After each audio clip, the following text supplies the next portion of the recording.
A man's staff literally turns into a snake and swallows other snakes. The ground opens up and swallows entire families alive. Bronze serpents heal deadly bites with just a glance, and a donkey has a full conversation with its owner about an invisible angel with a sword. If you think the Book of Numbers is just a boring census report, you couldn't be more wrong. This is actually one of the most action-packed, supernatural, and dramatic books in the entire Bible, and I'm about to prove it to you by walking through every single mind-blowing story from beginning to end. Though before we get into it, take a moment to like the video and subscribe if you haven't already. As always, I'd love to hear from you. Please introduce yourself, let us know where you're watching from and what time it is. It really makes us feel like the global community we really are. So without further ado, let's dive in, shall we? Reframing the fourth book. Open your Bible to the fourth book. You'll see it called Numbers. The title makes it sound like an ancient tax document, something dry and administrative. Sunday school teachers skip over it. Preachers mine it for isolated stories, but rarely preach through it whole. The title itself has done damage, creating the impression of a ledger when you're actually holding something far darker and more powerful. The Hebrew tradition calls this book Bamidbar, in the wilderness. That name tells you everything. This is not about counting. It's about wandering. It's about a generation that stood at the edge of promise and chose the emptiness instead. The censuses bookend the story like parentheses around a national trauma, measuring not just population but the scope of loss. Picture a three-act tragedy staged in the desert. Act 1 shows you a nation at its peak, organized and holy, ready to march into destiny. Act 2 chronicles the unraveling, rebellion after rebellion, the systematic collapse of trust between a people and their deliverer. Act 3 depicts purgatory, 40 years of waiting for a condemned generation to fade away so their children can try again. Between these acts stand two military censuses, separated by nearly 4 decades. The first census counts 600,000 fighting men, plus women and children, a massive host fresh from Egypt, organized into tribes and camps, ready for conquest. The second census, taken on the same spot where the book ends, counts a new generation. Almost everyone from the first tally is gone. 2 men survived the interval, Joshua and Caleb, the only scouts who believed the promise. This is the shape of the book. You watch an entire generation receive everything: liberation, law, divine presence, and throw it away through fear disguised as pragmatism. The tragedy deepens because their failure seems so reasonable. Who wouldn't be afraid of fortified cities and giant warriors? Who wouldn't crave familiar food after months of manna? The rebels in Numbers don't twirl mustaches. They voice concerns that sound almost sensible until you realize they're calling God a liar. The wilderness becomes the stage for this drama. Not metaphorical wilderness, the actual Sinai Peninsula, Negev Desert, and lands east of the Jordan. Real geography, real heat, real thirst. The Israelites crossed the same desolate stretches where Bedouin tribes would eke out survival for millennia after. The place itself becomes character, teacher, and executioner. What makes this tragedy distinct from Greek drama or Shakespearean falls is the theological dimension. The people don't suffer from fate or bad luck, they suffer from choice. God offers them a land. They refuse it. God sentences them to wander. They try to invade anyway and fail. The pattern repeats: divine offer, human refusal, consequence, desperate attempt to reverse consequence, failure. The book trains you to see freedom and bondage not as external conditions but as postures of trust or fear. Numbers also refuses you the comfort of villains. Moses himself falls. Aaron participates in challenges to his brother. Miriam speaks against the chosen leader. The people aren't monsters. They're tired, frightened refugees who want water and meat and reasonable assurance they won't perish. Their complaints sound like things you'd say after months of nomadic hardship. The text doesn't let you distance yourself. You're implicated in their failures because you recognize their fears as your own. The structure itself carries meaning. The book opens with meticulous order: census, camp arrangement, tribal positions, Levitical duties.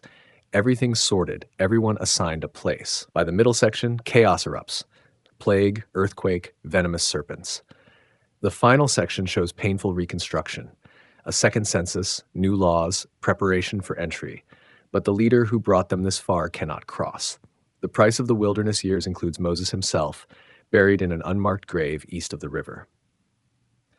Modern readers often treat numbers as a source of moral lessons or proof texts.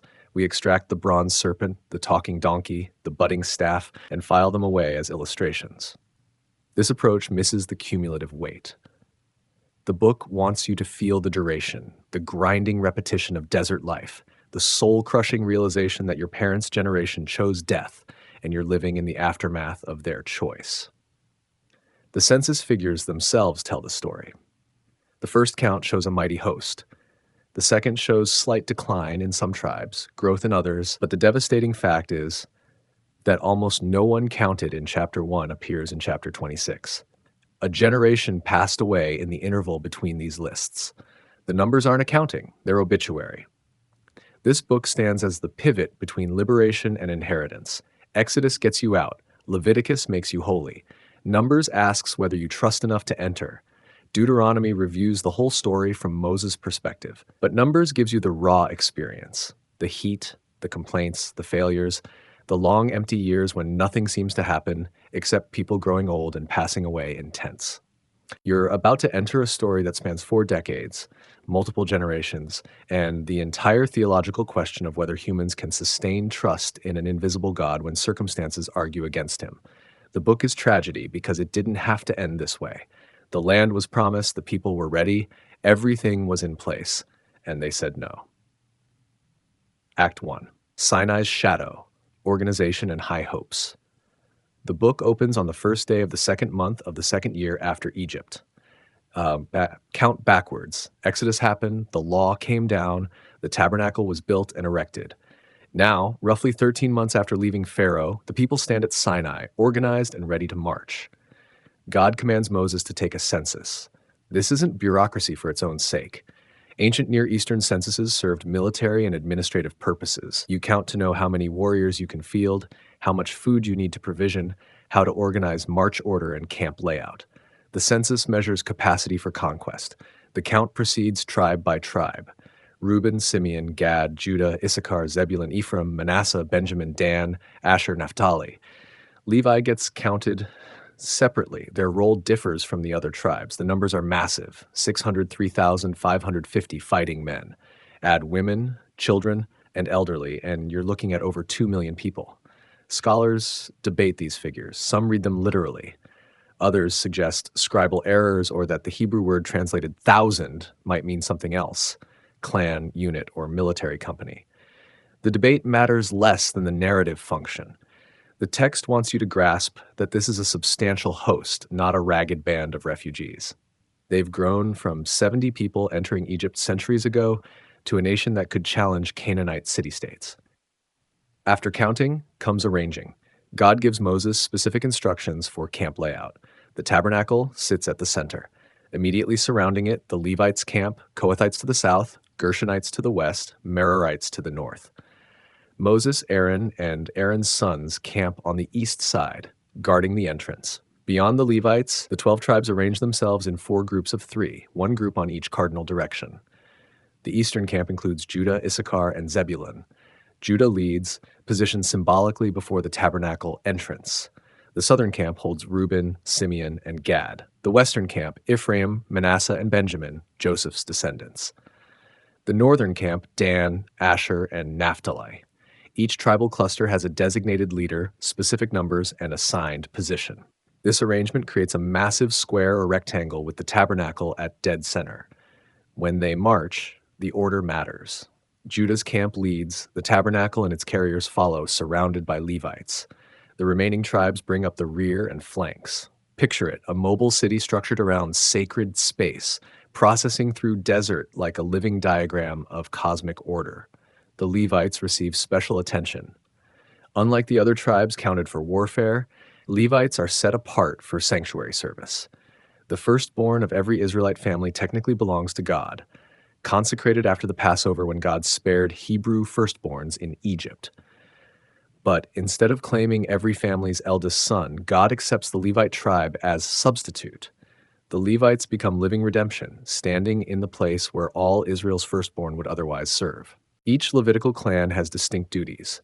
The Kohathites carry the holy things, the ark, the table, the lampstand, the altars, but they cannot touch these items directly or they perish. Aaron's sons must cover everything before the Kohathites approach. The Gershonites transport the tent fabric, curtains, and screens. The Merarites haul the structural elements, frames, posts, bases, and pegs. 3 clans, 1 tabernacle, every piece accounted for and assigned. Beyond Levitical organization, the text addresses camp purity. Anyone with infectious skin disease, bodily discharge, or corpse contamination must temporarily live outside the camp.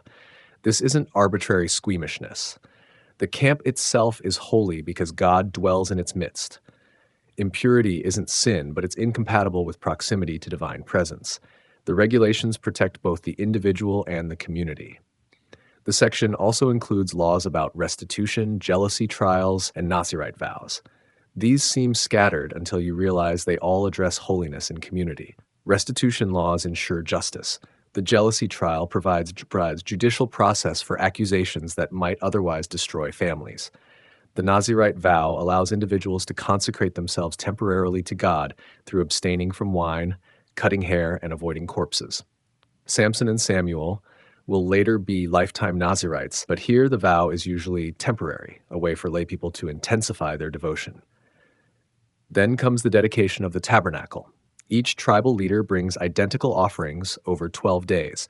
1 silver dish weighing 130 shekels, 1 silver basin of 70 shekels, both filled with grain offering, 1 gold ladle of 10 shekels filled with incense, 1 bull, 1 ram, 1 lamb for burnt offering, 1 goat for purification offering, 2 oxen, 5 rams, 5 male goats, 5 lambs for fellowship offering. 12 days, 12 identical gifts. The repetition feels tedious when you read it, but imagine the ceremony, day after day, tribe after tribe, each bringing the same gift, demonstrating unity and equality before God. The Levites undergo their own consecration. They're shaved, washed, and presented as a wave offering before the Lord, meaning they're symbolically lifted or waved, designating them for divine service. The ritual separates them from the other tribes, marking their new identity as those who tend the sacred. Throughout these chapters, optimism pervades. The people are organized, consecrated, equipped, and ready. They've received the law at Sinai. They've built the tabernacle. They've seen God's glory descend. The hard part seems finished. Ahead lies an 11-day march to Canaan, battles they're equipped to win, and entry into the land promised to their ancestors centuries ago. The text gives no hint yet of coming catastrophe. Everything points towards success. The nation that left Egypt as slaves now functions as a holy army with God at its center. They have leadership, structure, law, and presence. What could go wrong? The mobile sacred city, the camp as a microcosm of the universe. The Israelite camp wasn't random. Every detail encoded meaning, creating a portable sacred geography that represented cosmic order on the march. At the center stood the tabernacle, not just a religious building, the designated meeting point between heaven and earth, the localized presence of the God who made everything. The structure itself displayed careful symbolism. The innermost room, the Holy of Holies, contained the ark with its mercy seat, the literal throne of God.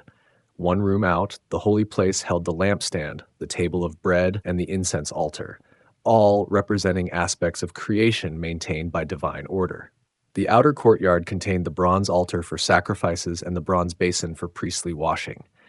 As you moved from outside toward the center, space became progressively holier.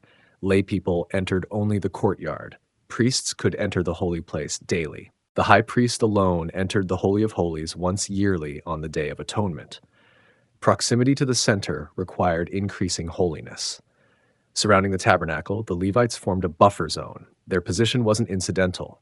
They stood between the holy things and the tribes, protecting both. If an unauthorized person approached the tabernacle, the Levites intervened.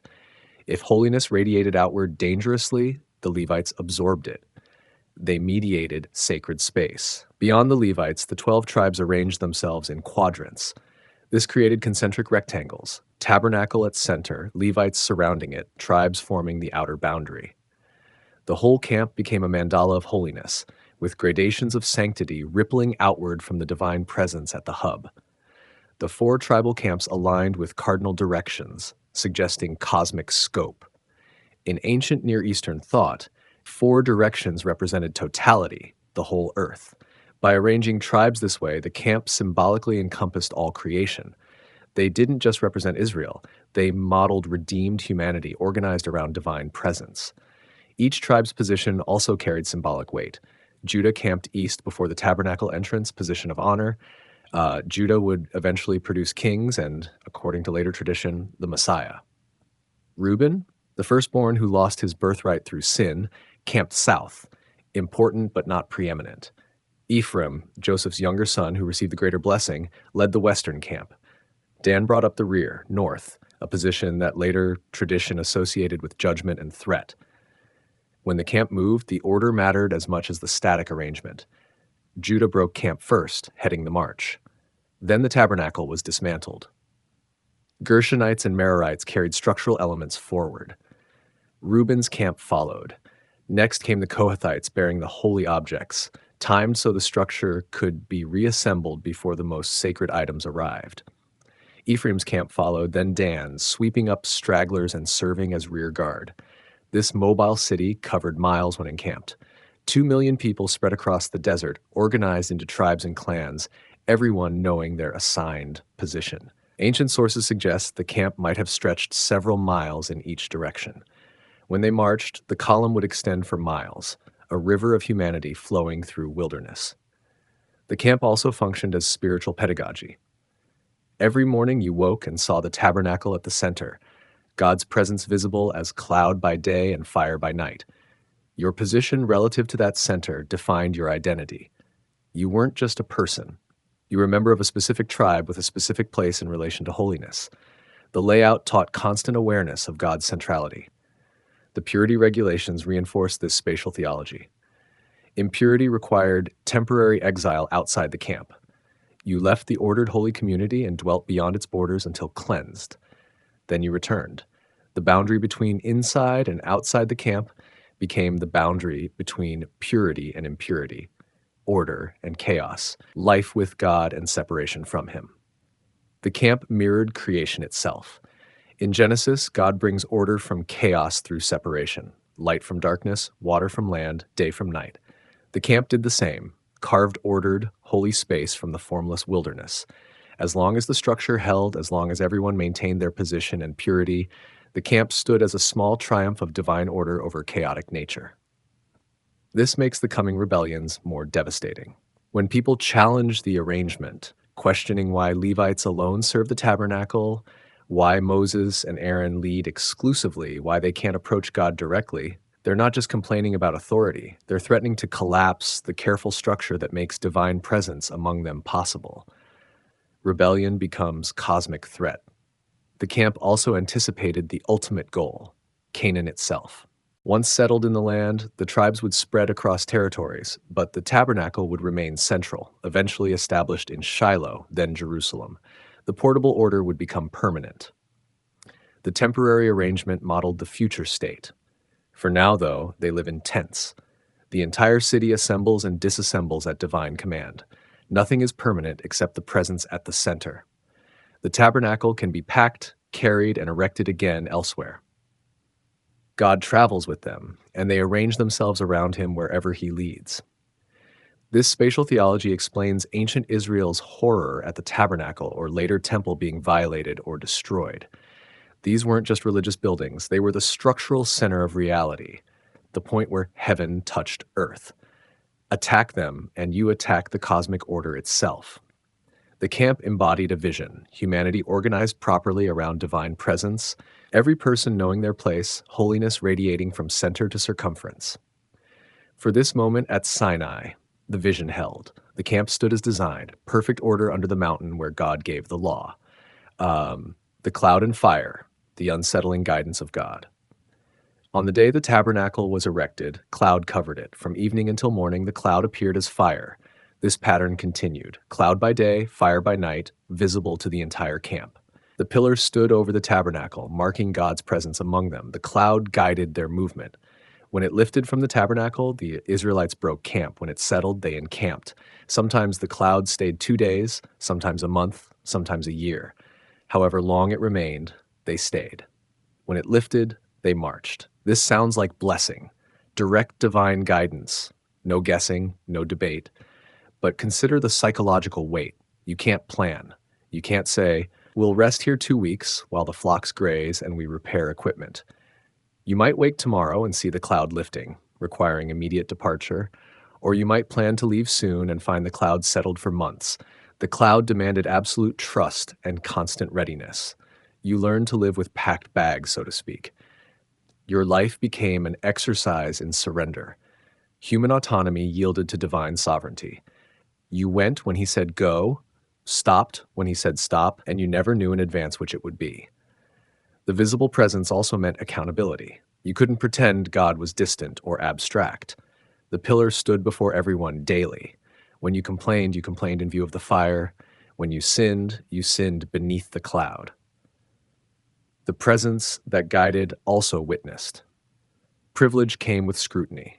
The dual nature of the pillar, cloud and fire, captures something essential about God's character in this narrative.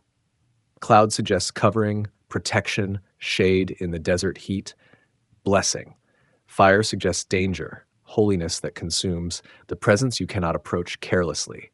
Both are true simultaneously. The same presence that shields also threatens. You're safe as long as you maintain proper relation to it, but breach that relation and the fire can turn against you. The wilderness setting intensified this dynamic. In comfortable circumstances, delayed guidance feels like patience. In desert conditions, delay means depleting supplies, exhausting grazing areas, wondering if you'll survive. When the cloud lingered, faith was tested. Does he know we're running low on water? Has he forgotten us? When it lifted suddenly after long stillness, you scrambled to mobilize hundreds of thousands of people. The pillar also prevented independence. They couldn't scout ahead and choose their route. They couldn't send emissaries to negotiate passage through nations in advance. They moved at divine pace, on divine schedule to divine destinations. This total dependence nurtured trust in ideal conditions. In practice, it fostered resentment. Adults like agency. Refugees especially crave control after experiencing the powerlessness of slavery. The cloud's timing seems sometimes almost pedagogical, designed to teach rather than merely guide. Stay in one spot long enough to settle in, then move. Move quickly through several locations, then stop abruptly in an inhospitable spot for months. The pattern breaks you of the illusion that you control your life. You learn viscerally that God's timetable doesn't match human preference. Later, when rebellions erupt, the people's complaints gain context. They've lived under this regime for months. No autonomy, no planning, total dependence. The system works if you trust God's goodness. Doubt that goodness, and the same system feels like manipulation or tyranny. The mechanics don't change. Your interpretation of them does. The pillar also prevented them from retreating to Egypt even if they wanted to, at least not easily. The cloud didn't lead backward. It led forward through wilderness, circling toward Canaan from the south. To return to Egypt meant abandoning the pillar, setting out on your own, navigating desert without divine guidance. The very means of blessing became a form of constraint. At night, the fire provided light. In pre-modern conditions, darkness was total. No street lights, no ambient glow. The fire over the tabernacle meant the camp never fell into complete blackness. You could always orient yourself by the glow. You knew where the center was. The fire functioned as beacon, guiding not just the march, but daily existence. Yet fire also kept people awake. Some nights you'd see the pillar blazing and remember stories of Sinai, how the mountain burned, how God descended in fire and smoke, how people begged Moses to mediate because they couldn't bear direct encounter. The same fire that it comforted also reminded you that the God in your midst could obliterate you instantly if holiness and sin collided. The mechanics of following the cloud required communication systems. Trumpets signaled assembly and march orders. When the cloud lifted, trumpets blew, different blasts for breaking camp versus general assembly. The sound carried across the sprawling encampment, relaying divine command through human instruments. The system combined transcendent guidance with practical logistics. Moses describes the routine. Whether it was 2 days, a month, or a year that the cloud lingered over the tabernacle, the Israelites camped and did not set out, but when it lifted, they set out. The verse conveys monotonous obedience, day after day, week after week, watching the cloud, waiting, responding. This was their life, watching the sky, packed and ready, trusting that movement meant guidance toward the goal, even when the route seemed wrong. The cloud also unified them. Rich and poor, Judah and Dan, Levite and layperson. Everyone followed the same signal. No one got advance notice. No one negotiated a different route. The pillar was democratically tyrannical. It commanded everyone equally, blessed everyone equally, and gave everyone the same information simultaneously. In this sense, the cloud enforced community. Yet the coming rebellion proves that seeing the same sign doesn't guarantee identical faith. Two people can watch the cloud and interpret differently. One sees provision, guidance, presence. Another sees arbitrary control, confusing delays, questionable routes. The pillar guided, but it didn't coerce belief. You still had to choose whether to trust the one guiding or resent the lack of explanation. Act 2. The rebellion cycle begins, from craving to contempt. The cloud lifted, trumpets sounded. After nearly a year at Sinai, the march toward Canaan began. The tribes set out in order, Judah leading, tabernacle following, remaining camps bringing up the rear. Everything proceeded as prescribed. 11 days' journey to the border, then conquest. The mood should have been triumphant. 3 days into the march, the people complained. The text doesn't specify the complaint, just says the people voiced grievances about hardship.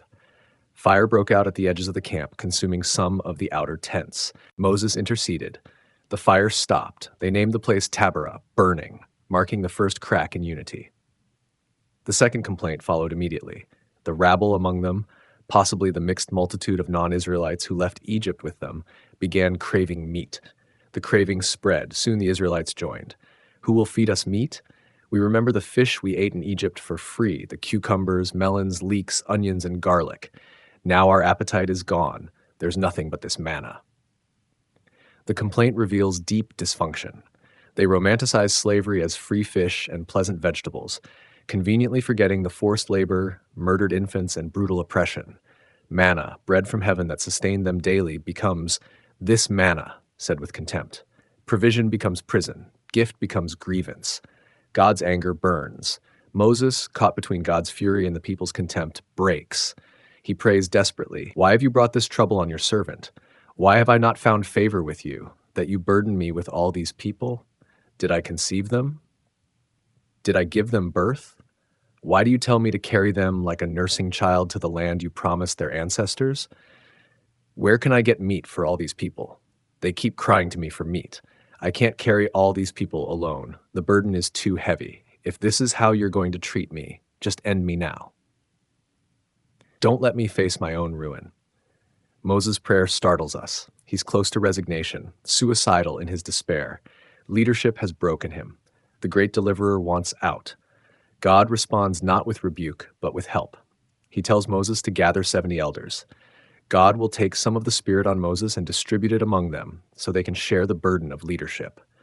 God also promises meat, so much meat they'll grow sick of it. You'll eat it until it comes out your nostrils and you loathe it because you rejected the Lord who is among you and cried before him, "Why did we ever leave Egypt?" Moses doubts. 600,000 men plus families. Where could enough meat come from to feed them for a month? God asks, "Is the Lord's arm too short? You'll see whether my word comes true." The Spirit distributes among the 70 elders. They prophesy temporarily, apparently ecstatic utterance marking them as Spirit-filled. 2 men, Eldad and Medad, who remained in camp rather than going to the tabernacle, also prophesied. Joshua, concerned about proper order, asks Moses to stop them. Moses refuses. "Are you jealous for my sake? I wish all the Lord's people were prophets, and that the Lord would put his Spirit on them." Then the wind comes. Quail blow in from the sea, falling exhausted around the camp, piled 3 feet deep for miles in every direction. The people gather frantically. Some collect 10 homers, roughly 60 bushels. They spread quail around the camp to dry and preserve. While the meat is still between their teeth, before they finish chewing, plague strikes. Many die, buried at Kibroth Hattaavah, graves of craving. The pattern is established: complaint, divine provision laced with judgment, death. The second rebellion cycle begins at Hazeroth. Miriam and Aaron speak against Moses, questioning his unique authority. Has the Lord spoken only through Moses? Hasn't he also spoken through us? The text notes their grievance involved Moses' Cushite wife, perhaps Zipporah, or possibly a second wife from Cush, modern Ethiopia or Sudan. God summons all 3 to the tabernacle. He descends in the pillar, stands at the entrance, and calls Aaron and Miriam forward. Then he speaks, "Hear my words. When prophets of the Lord arise, I reveal myself in visions and speak in dreams. Not so with my servant Moses. He is faithful in all my house. I speak with him directly, clearly, not in riddles. He sees the form of the Lord. Why weren't you afraid to speak against my servant Moses?" God's anger burns against them. The cloud lifts. Miriam stands leprous, her skin like snow, the text says, meaning diseased, flaking, white with infection. Aaron, seeing her, begs Moses, "Please, my Lord, don't hold this sin against us, which we committed so foolishly. Don't let her be like a stillborn child whose flesh is half consumed when it comes from the womb." Moses cries to God, "Please, God, heal her." God responds that she must bear shame for 7 days. If her father had spit in her face, she'd be excluded 7 days. So let her be confined outside the camp 7 days. Miriam is removed. The camp waits. After 7 days, she returns, healed. They march to the wilderness of Paran. 3 rebellions in rapid succession. First, vague complaints about hardship. Second, craving for meat, romanticizing slavery. Third, challenge to Moses' authority from his own siblings. Each escalates. Each brings divine response. Fire, plague, disease. The honeymoon period is over. The cracks widen. What's remarkable is the speed. Days into the march, unity fractures. The people who stood at Sinai, who built the tabernacle and witnessed its dedication, who marched out organized and ready, they unravel almost immediately. The organized camp becomes a complaining mob. The holy nation reveals itself as fragile coalition held together only by visible miracle. And even visible miracle isn't enough. Moses' emotional state deteriorates. He goes from confident leader to suicidal intercessor to exhausted mediator between God's wrath and the people's rebellion. The toll of leadership becomes unbearable. Even Miriam, the prophetess who led women in song at the sea, falls into jealousy and challenges her brother's unique calling. The wilderness itself intensifies every tension. In Egypt, they had slavery, but also stability, predictable oppression, familiar food, permanent housing. In the wilderness, everything is unstable. Food appears daily, but you can't stockpile it. Water comes miraculously, but not always when you want it. The cloud guides, but doesn't explain. They're perpetually dependent, perpetually uncertain, perpetually unable to control their circumstances. This dependence meant to build trust instead breeds resentment. They interpret reliance as weakness. They see provision as meager. They remember oppression as comfort. The psychological dynamics of traumatized people surface. Better the devil you know than the uncertainty of freedom. Better slavery's predictability than promise that requires faith. The rebellions also reveal social dynamics. The rabble influences the Israelites. Craving spreads like contagion. One person's discontent becomes communal crisis. Leaders themselves aren't immune. Miriam and Aaron, closest to Moses, challenge him publicly. If his siblings doubt his unique calling, how can the masses trust him? The stage is set for catastrophe. 3 rebellions have occurred in quick succession. Divine judgment has struck 3 times. Moses is exhausted. The people are bitter. They're approaching the border of Canaan, where spies will scout the land. The next rebellion won't be about food or authority. It'll be about whether to enter the promise at all. The spies report the psychology of a panicked majority. They reached Kadesh on Canaan's southern border. The land promised to Abraham centuries ago lay ahead. God commanded Moses, "Send men to scout the land I'm giving the Israelites. Send 1 leader from each ancestral tribe." 12 men went. Shammua from Reuben, Shaphat from Simeon, Caleb from Judah, Igal from Issachar, whom Moses renamed Joshua, from Ephraim, Palti from Benjamin, Gadiel from Zebulun, Gadi from Manasseh, Amiel from Dan, Sether from Asher, Nabi from Naphtali, Guel from Gad, all leaders, all chosen specifically for this task. Moses instructed them, "Scout the land, see what it's like, whether the people are strong or weak, few or many. Check the towns. Are they fortified? Is the soil fertile? Bring back fruit as evidence." 40 days they scouted, traveling from the wilderness of Zin in the south, through the Negev, into the hill country, as far north as Rehob near Lob Hamath. They reached the valley of Eshcol and cut a cluster of grapes so massive it required 2 men to carry it on a pole, along with pomegranates and figs. The land's fertility was undeniable. It literally flowed with abundance. They returned to Kadesh and presented their findings. The initial report was factual. "We went into the land where you sent us. and it does flow with milk and honey. Here's its fruit. Then the devastating turn. However, the people living there are powerful, and the cities are fortified and very large. We even saw descendants of Anak there. The Amalekites live in the Negev. The Hittites, Jebusites, and Amorites live in the hill country, and the Canaanites live by the sea and along the Jordan. Caleb interrupted, silencing the people before Moses. We should go up at once and possess it, because we can certainly conquer it. But the other scouts contradicted him. We can't attack those people. They're stronger than we are. They began spreading negative reports.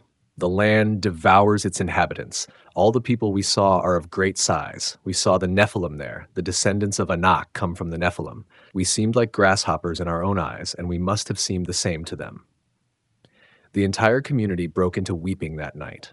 People cried until morning. Then the complaints turned accusatory, directed at Moses and Aaron. If only we had died in Egypt, or even here in this wilderness. Why is the Lord bringing us into this land to fall by the sword? Our wives and children will be taken as plunder. Wouldn't it be better for us to go back to Egypt? They said to each other, let's appoint a leader and return to Egypt. Moses and Aaron fell face down before the whole assembly. Joshua and Caleb tore their clothes, a sign of grief and horror, and addressed the community. The land we passed through and scouted is an exceedingly good land. If the Lord is pleased with us, he'll bring us into this land and give it to us, a land flowing with milk and honey. Only don't rebel against the Lord, and don't be afraid of the people of the land. We'll devour them. Their protection has been removed, and the Lord is with us. Don't be afraid of them. The assembly responded by threatening to stone Joshua and Caleb. At that moment, the Lord's glory appeared at the tabernacle before all the Israelites. That phrase reveals everything. They measured themselves against the giants and found themselves tiny. They forgot to factor in the God who drowned Pharaoh's army, split the sea, rained bread from heaven, led them by fire and cloud. They calculated based on human resources alone. The minority, Caleb and Joshua, saw the same obstacles but framed them differently. Their protection has been removed. They perceived the Canaanites as already defeated, awaiting divine judgment through Israelite conquest. The obstacles remained real, but divine promise made them irrelevant. The Lord is with us negated every military advantage the enemy possessed. The majority report spread panic because fear is contagious. Once 10 authoritative voices declared conquest impossible, the crowd accepted it as fact. The people didn't investigate independently, they didn't pray or seek divine guidance. They heard bad news from leaders they trusted and spiraled into despair. The despair quickly mutated into accusation against God. Why is the Lord bringing us here to fall by the sword? They reframed divine promise as divine betrayal. God wasn't leading them to inheritance. He was leading them to slaughter. Their wives and children, the very people God promised to establish in the land, would be plunder for giants. This accusation inverted reality. God had promised Abraham this land 4 centuries earlier. God delivered them from Egypt. God sustained them in wilderness. God gave them his presence, his law, his covenant. Now, at the threshold of fulfillment, they accused him of malice. The proposal to return to Egypt completed the rebellion. They didn't just refuse to enter Canaan, they actively chose slavery over promise. Let's appoint a leader and go back. This was mutiny, rejecting Moses' leadership and by extension rejecting the God who appointed him. They'd come full circle, from crying out for deliverance in Egypt to preferring Egypt over freedom. The psychology underneath is fear disguised as pragmatism. The spies couched their report in reasonable language: fortified cities, powerful people, strategic concerns. This wasn't irrational panic, it was sober military assessment, they claimed. But beneath the reasonable facade lay terror and faithlessness. They trusted their eyes over God's word. The threat to stone Caleb and Joshua reveals mob mentality.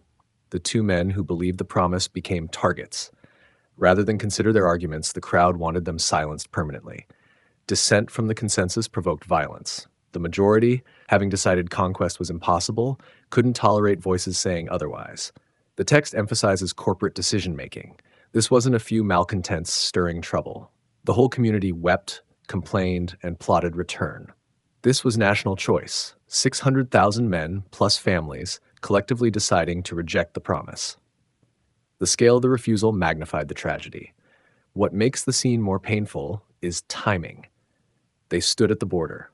40 days of scouting proved the land's goodness. The grapes from Eshcol testified to abundance. They'd come so far: Sinai, tabernacle, law, covenant, organization, everything pointed toward entry. At the last moment, they said no. The minority tried desperately to reverse the tide.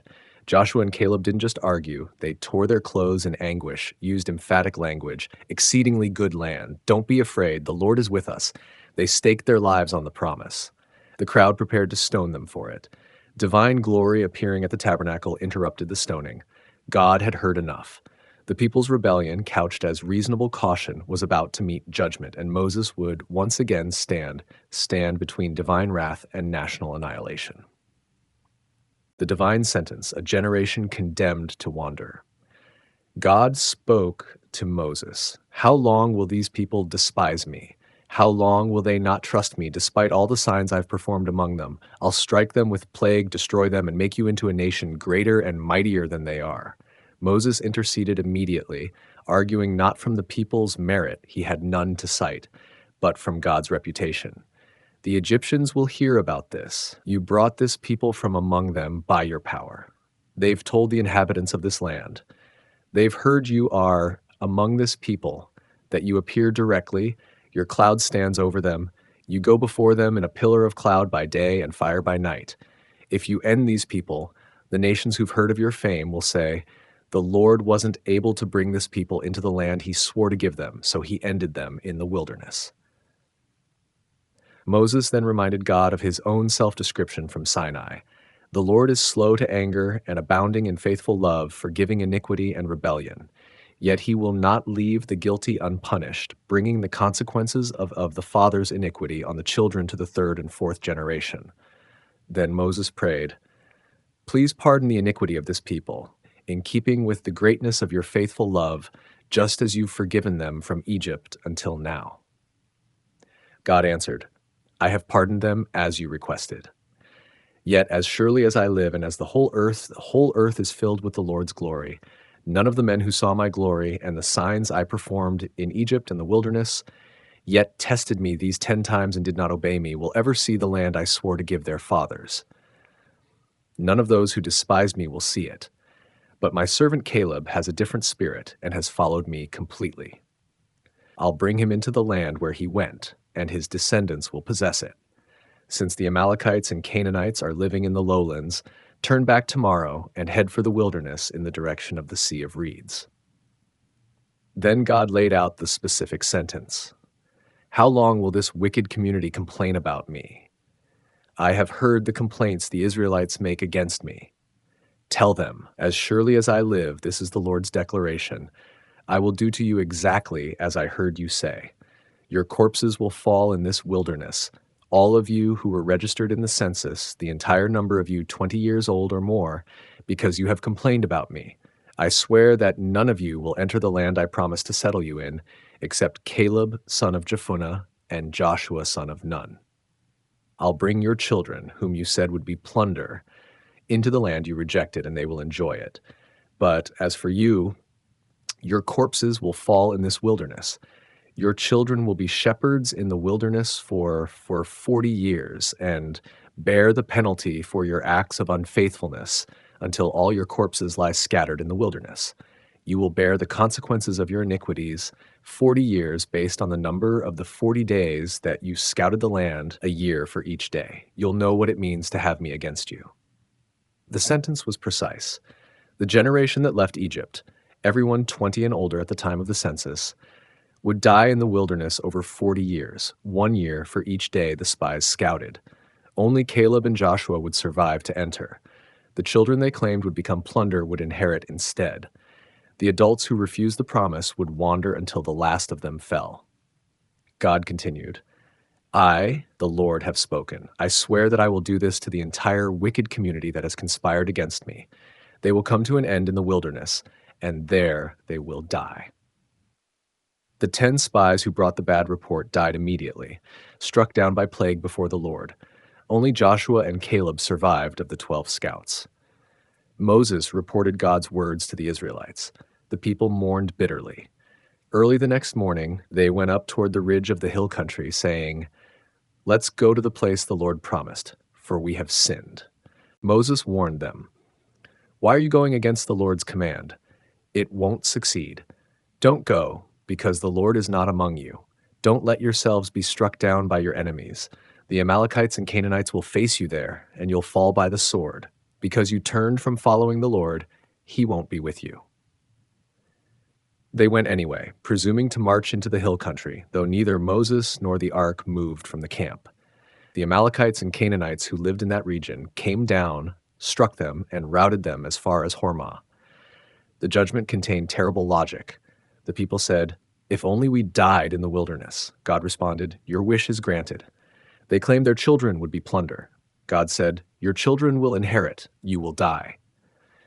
They accused him of bringing them to the wilderness to perish. He made it so, but as consequence of their choice, not his original intent. The sentence matched the sin. They refused to trust God for 40 days, the spies' mission duration. They'd wander 40 years, 1 year per day. They complained they'd rather die in wilderness than enter Canaan. They'd die in wilderness, never seeing Canaan. They said their children would be victims. Their children would be victors instead. Every accusation they made against God was transformed into their actual fate, not because God was cruel, but because he took their expressed preference seriously. The death of the 10 spies served as preview. They corrupted the people's faith and died instantly. The rest would take 4 decades to die, but the process began immediately. From this point forward, the narrative marks time by funerals. 40 years meant an entire generation living under death sentence. Picture it. You're 25 years old, healthy, able-bodied. You just learned you'll never see the promise. You'll spend the rest of your life intense, wandering until you collapse and die somewhere in the sand. Your children will inherit everything you refused. You chose this, but living with the consequence is another matter entirely. The exceptions, Caleb and Joshua, stood as living reproach to everyone else. These two alone believed. These two alone would cross. Their survival demonstrated that the sentence wasn't arbitrary or inevitable. Faith would have saved them all.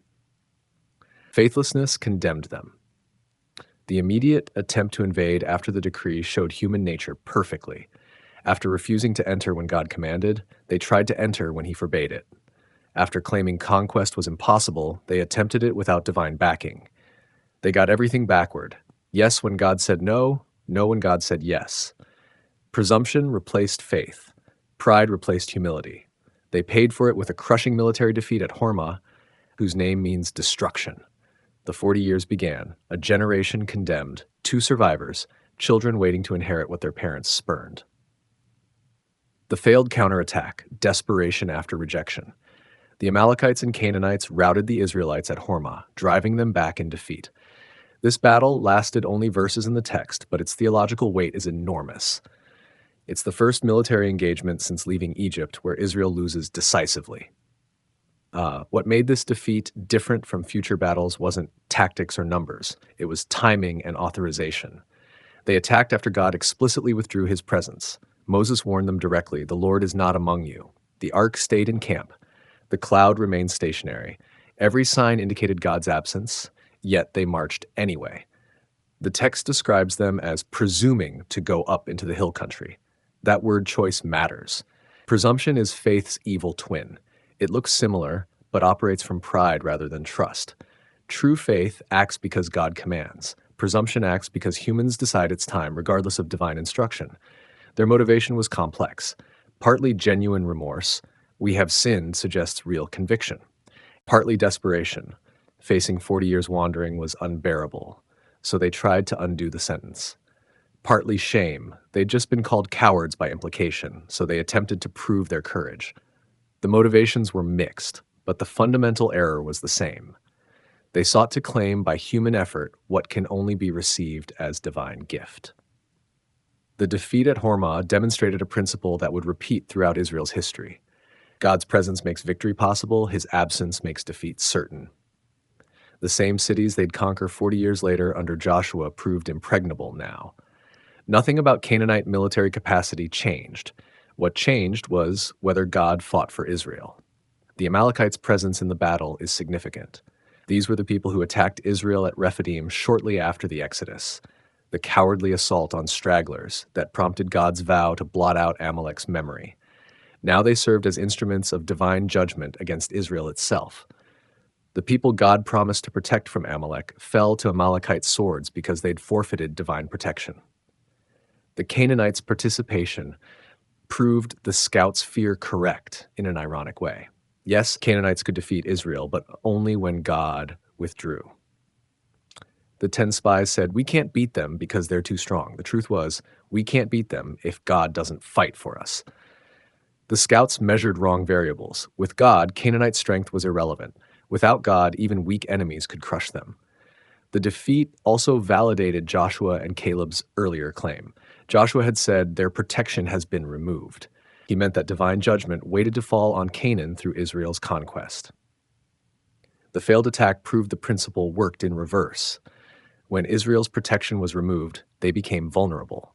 Protection came from covenant relationship, not inherent military might. Moses' refusal to accompany them carried weight. As mediator, his presence symbolized God's presence. Where Moses went, the cloud followed. When Moses stayed in camp, so did God. Their decision to attack without Moses' blessing or participation was effectively a decision to attack without God, spiritual suicide disguised as courage. The ark remaining in camp hammered the point home. The ark represented God's throne, his presence among them. It typically went before them in battle. When it stayed behind, so did any hope of victory. They marched toward enemies without their most potent weapon, not swords or spears, but the presence of the Lord who fought for them. The distance they were chased, as far as Hormah, suggests complete rout. They didn't merely lose, they fled in panic, pursued by enemies who cut them down in retreat. The defeat was comprehensive, humiliating, and entirely predictable. Moses had warned them explicitly. They ignored him and paid immediately. The battle's aftermath gets no elaboration in the text. How many died? Hundreds? Thousands? The text doesn't say, which itself makes a point. The numbers mattered less than the principle. They'd learned, or should have learned, that obedience must precede victory, that timing matters as much as courage, that human initiative without divine authorization is worse than useless. The episode also marked the true beginning of the 40 years. The sentence had been pronounced. They'd tried to reverse it by force. They'd failed. Now came acceptance. Grudging, bitter acceptance, but acceptance nonetheless. There was no going back to Egypt. There was no going forward to Canaan. Only the endless middle remained, wandering, waiting, dying. The defeat at Hormah stands as bookend to a future victory at the same location. Later, under divine command, they'd conquer this area. Same place, different generation, opposite result. The geography stayed constant. What changed was whether they moved at God's command or their own presumption. Presumption tries to seize blessing on human terms and timing. Faith receives blessing on divine terms and timing. The distance between these postures is measured in corpses scattered across the hill country, struck down not because they were cowardly, but because they were faithless. Faithless when commanded to enter, faithless when commanded to wait. They couldn't get the rhythm right, couldn't learn to move when God said move and stop when God said stop. Act 3, the long purgatory, life in the waiting room. 40 years, an entire generation under death sentence. The narrative shifts here, becomes fragmented, episodic. Long stretches pass with barely a verse marking them. The structure itself communicates the experience. Time suspended, life in limbo, years blurring together in repetitive cycles of wandering and camping. The people who appear in these chapters are mostly the next generation. Children growing up knowing their parents are condemned, that they're walking through a graveyard in progress. Every adult they know is dying. Some drop quickly, others slowly, but all are heading toward the same end. The wilderness becomes a vast hospice. Daily life continued with strange normalcy. People married, had children, tended flocks. The tabernacles still stood at the camp center. Sacrifices still burned. Festivals still marked the year. Passover reminding them of Egypt. Day of Atonement purifying the community. Feast of Booths recalling wilderness life they were still living. The rhythms of religious and domestic life provided structure to the emptiness. But underneath the routine, everyone knew. This wasn't preparation for conquest anymore. This was waiting for parents and grandparents to die so the children could try what their elders refused. The entire nation became a procession toward mass funerals. The laws given during this period take on strange quality. Instructions about offerings, festivals, purity. All these assume future stability in the land. The condemned generation legislates for a future they'll never see. They create legal frameworks for cities they'll never inhabit, agricultural practices they'll never perform, social structures they'll never experience. They're writing someone else's operating manual. This created bizarre tension, legislating hope while living despair. Every new law reminded them what they'd forfeited. Every statute about planting vineyards or building houses became indictment of their choice at Kadesh. Yet the laws had to be given now, preserved now, so the next generation would know how to live once they entered. The wilderness itself taught lessons.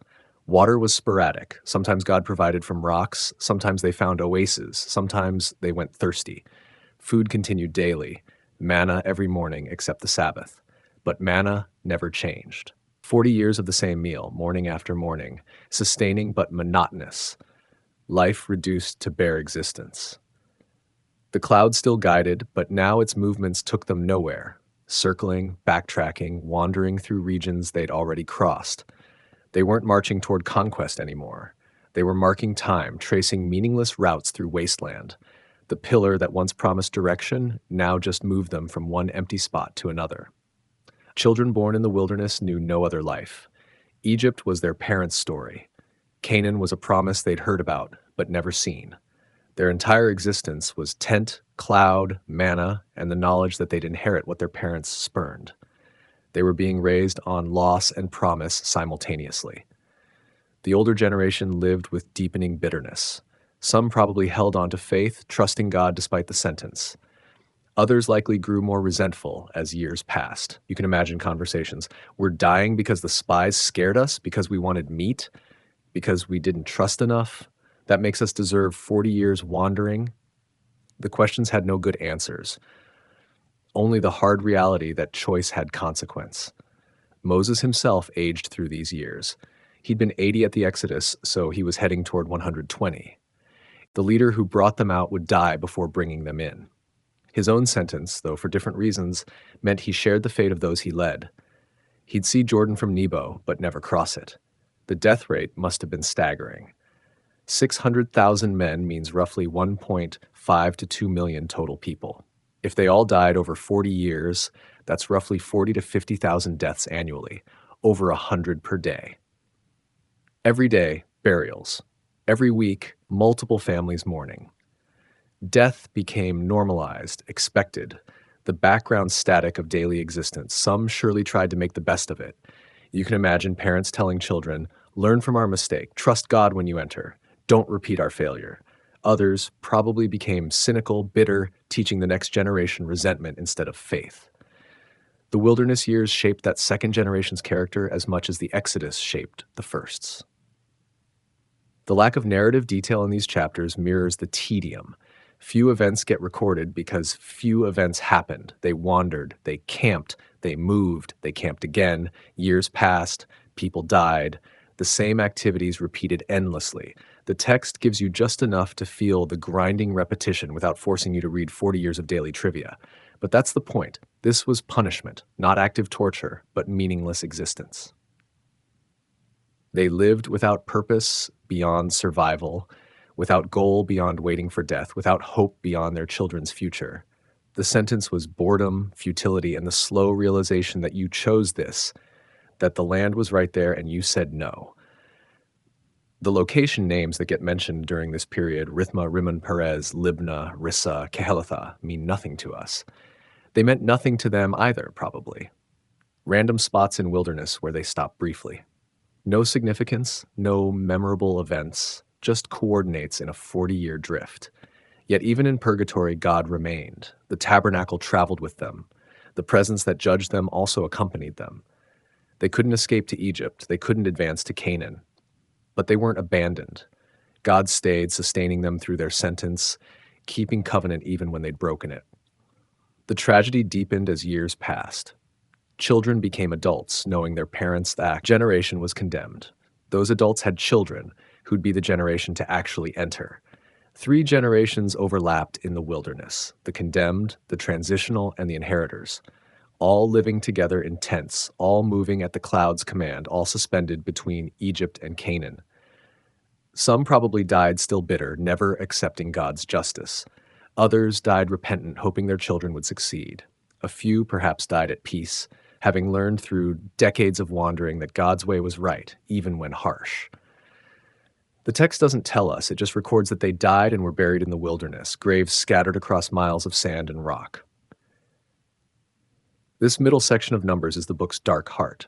Not the rebellion scenes, those are dramatic, theologically rich. This is the aftermath.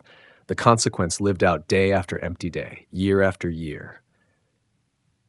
Generation dying slowly while the next waits to inherit. Act 3 isn't exciting. It's purposely tedious, mirroring the lived experience of those years.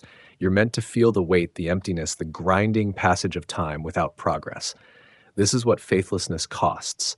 Not dramatic judgment, but the slow death of promise deferred indefinitely. The second rebellion, Korah's democratic revolt. Sometime into the 40 years, the text doesn't specify exactly when, a Levite named Korah organized opposition. He was a Kohathite, from the clan assigned to carry the tabernacle's holiest objects. High status among Levites, but not a priest. That distinction mattered. Korah recruited allies, Dathan and Abiram from Reuben, along with 250 respected leaders from the community, prominent men, council members. The rebellion was organized, sophisticated, and cut across tribal lines. This wasn't mob violence, it was political challenge. Their argument sounded reasonable, almost democratic.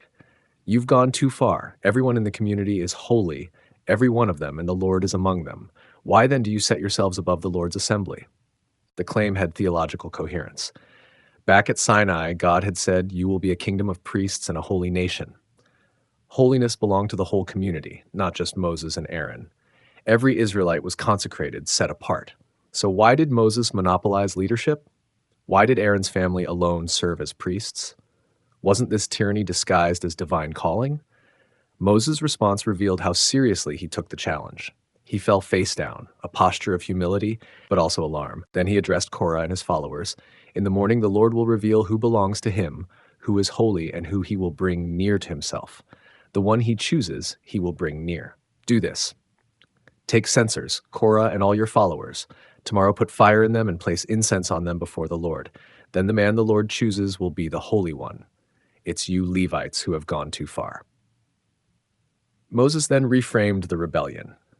"Listen, you Levites, isn't it enough that the God of Israel has separated you from the Israelite community to bring you near himself, to do the work at the Lord's tabernacle, and to stand before the community to minister to them? He's brought you near, and all your fellow Levites with you, but now you're seeking the priesthood as well. Therefore you and your followers have conspired against the Lord. As for Aaron, who is he that you should complain about him?" Moses then summoned Dathan and Abiram. They refused to come, sending back defiant message. "Isn't it enough that you brought us up from a land flowing with milk and honey to have us die in the wilderness? Now you also want to lord it over us. What's more, you haven't brought us to a land flowing with milk and honey, or given us an inheritance of fields and vineyards. Will you gouge out the eyes of these men? We will not come." Their accusation inverted reality completely. They called Egypt a land flowing with milk and honey, the exact phrase used for Canaan. They accused Moses of failed leadership, claiming he'd promised land and delivered death. The charge was slander, but effective slander, reframing the narrative to make Moses the villain and themselves victims. Moses became angry, rare for him. He told God, "Do not accept their offering. I haven't taken one donkey from them or wronged any of them." Then he instructed Korah, "You and your followers are to appear before the Lord tomorrow, you, they, and Aaron. Each man is to take his censer, put incense on it, and present it before the Lord, 250 censers. You and Aaron are also to present your censers." The next day they assembled. Each man took his censer, put fire and incense in it, and stood with Moses and Aaron at the tabernacle entrance. Korah gathered the whole community against them at the entrance. Then the Lord's glory appeared to the whole community. God spoke to Moses and Aaron, "Separate yourselves from this community so I may consume them instantly." They fell face down again, pleading, "God, God of the spirits of all flesh, when one man sins, will you vent your wrath on the whole community?" God responded, "Tell the community, get away from the dwellings of Korah, Dathan, and Abiram." Moses went to Dathan and Abiram, the elders following. He warned the community, "Move away from the tents of these wicked men. Don't touch anything that belongs to them, or you'll be swept away because of all their sins." People moved back from the dwellings. Dathan and Abiram came out and stood at their tent entrances with their wives, children, and infants. Moses announced, "This is how you'll know the Lord sent me to do all these things and that it wasn't my own idea. If these men die naturally like everyone else, then the Lord hasn't sent me. But if the Lord brings about something unprecedented, if the ground opens and swallows them with all that belongs to them, so they go down alive into Sheol, then you'll know these men have despised the Lord." As soon as he finished speaking, the ground split open beneath them. The earth opened and swallowed them, their households, all Korah's people, and all their possessions. They descended alive into Sheol with all that belonged to them. The earth closed over them, and they vanished from the assembly. All Israel around them fled at their cries, shouting, "The earth might swallow us too." Fire came from the Lord and consumed the 250 men offering incense. The next day, the whole community complained against Moses and Aaron, "You have ended the Lord's people." As they assembled against Moses and Aaron and turned toward the tabernacle, the cloud covered it, and the Lord's glory appeared. Moses and Aaron went to the front of the tent. God told Moses, "Get away from this community so I may consume them instantly." They fell face down. Moses told Aaron, "Take your censer, place fire from the altar in it, add incense, and go quickly to the community to make atonement for them, because wrath has come from the Lord. The plague has begun." Aaron did as Moses said. He ran into the assembly. The plague had already begun among the people, but Aaron offered incense and made atonement. He stood between the deceased and the living, and the plague was halted. Those who died from the plague numbered 14,700, besides those who died because of the Korah incident. The rebellion exposed several tensions. First, the appeal to communal holiness versus mediated holiness. Yes, all Israel was holy, but holiness required order, structure, separation. Approaching God carelessly meant death, even for the holy. Priests mediated precisely because unmediated encounter with holiness was lethal. Second, the challenge to leadership. Korah's argument assumed authority was human power grab. Moses countered that authority was divine appointment. The earth opening wasn't Moses' doing, it was God vindicating his chosen mediator. Third, the persistence of rebellion. Even after earthquake and fire, the community blamed Moses and Aaron the next day. "You ended the Lord's people," as if Moses controlled the ground or fire. Their complaint showed determined refusal to accept divine judgment. Fourth, Aaron's role as life giver. The man accused of false priesthood literally stood between living and deceased, his incense halting plague. His mediation saved thousands. The priestly function was demonstrated as grace, not tyranny. The rebellion's sophistication made it dangerous. This wasn't hungry people craving meat. This was theological and political challenge wrapped in language of equality and democracy. Korah offered an appealing vision. Flat hierarchy, distributed holiness, leadership by consensus. It sounded progressive. It was deadly. What went wrong? 12 men saw the same land. They all agreed on the facts. Fertile soil, fortified cities, powerful inhabitants, giant warriors. Yet they reached opposite conclusions. 10 said conquest was impossible. 2 said it was certain. The split wasn't about data.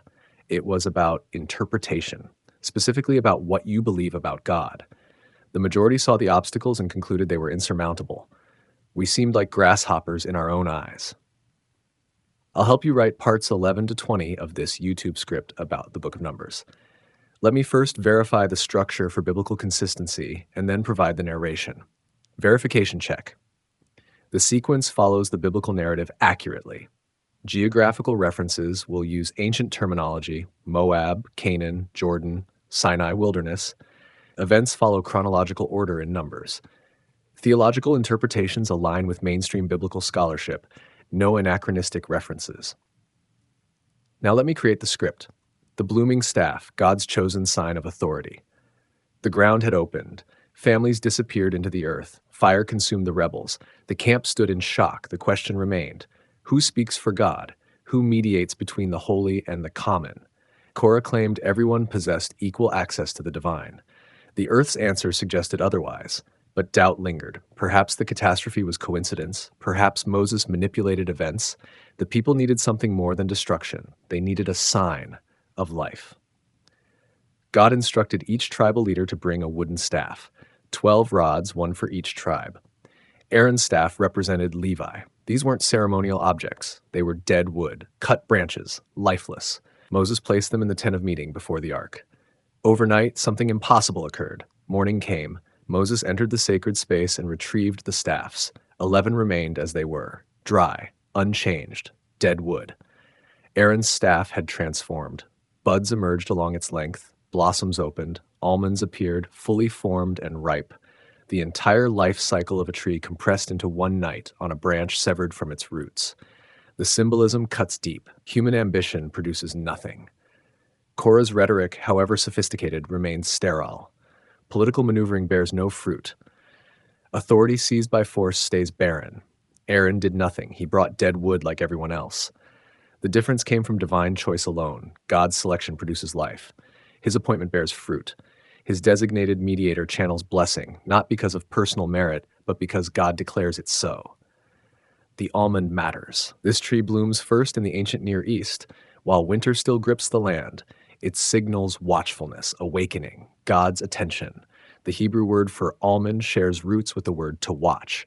Aaron's rod proclaimed God watches over his chosen means of mediation. This wasn't magic, it was grammar, divine communication through object lesson. The staff said what words could not convey. Priesthood is gift, not achievement. Mediation exists by grace, not by democratic vote or popular acclaim.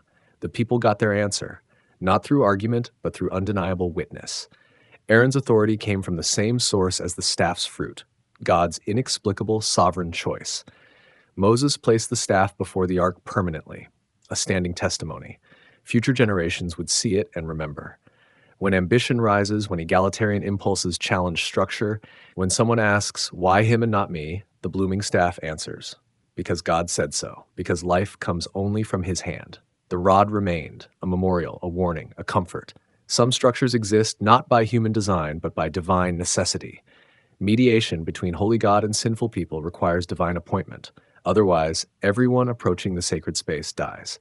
Korah wanted democracy. God insisted on designated grace. The earth swallowed rebellion. The staff bloomed life. Both proclaim the same truth from different directions.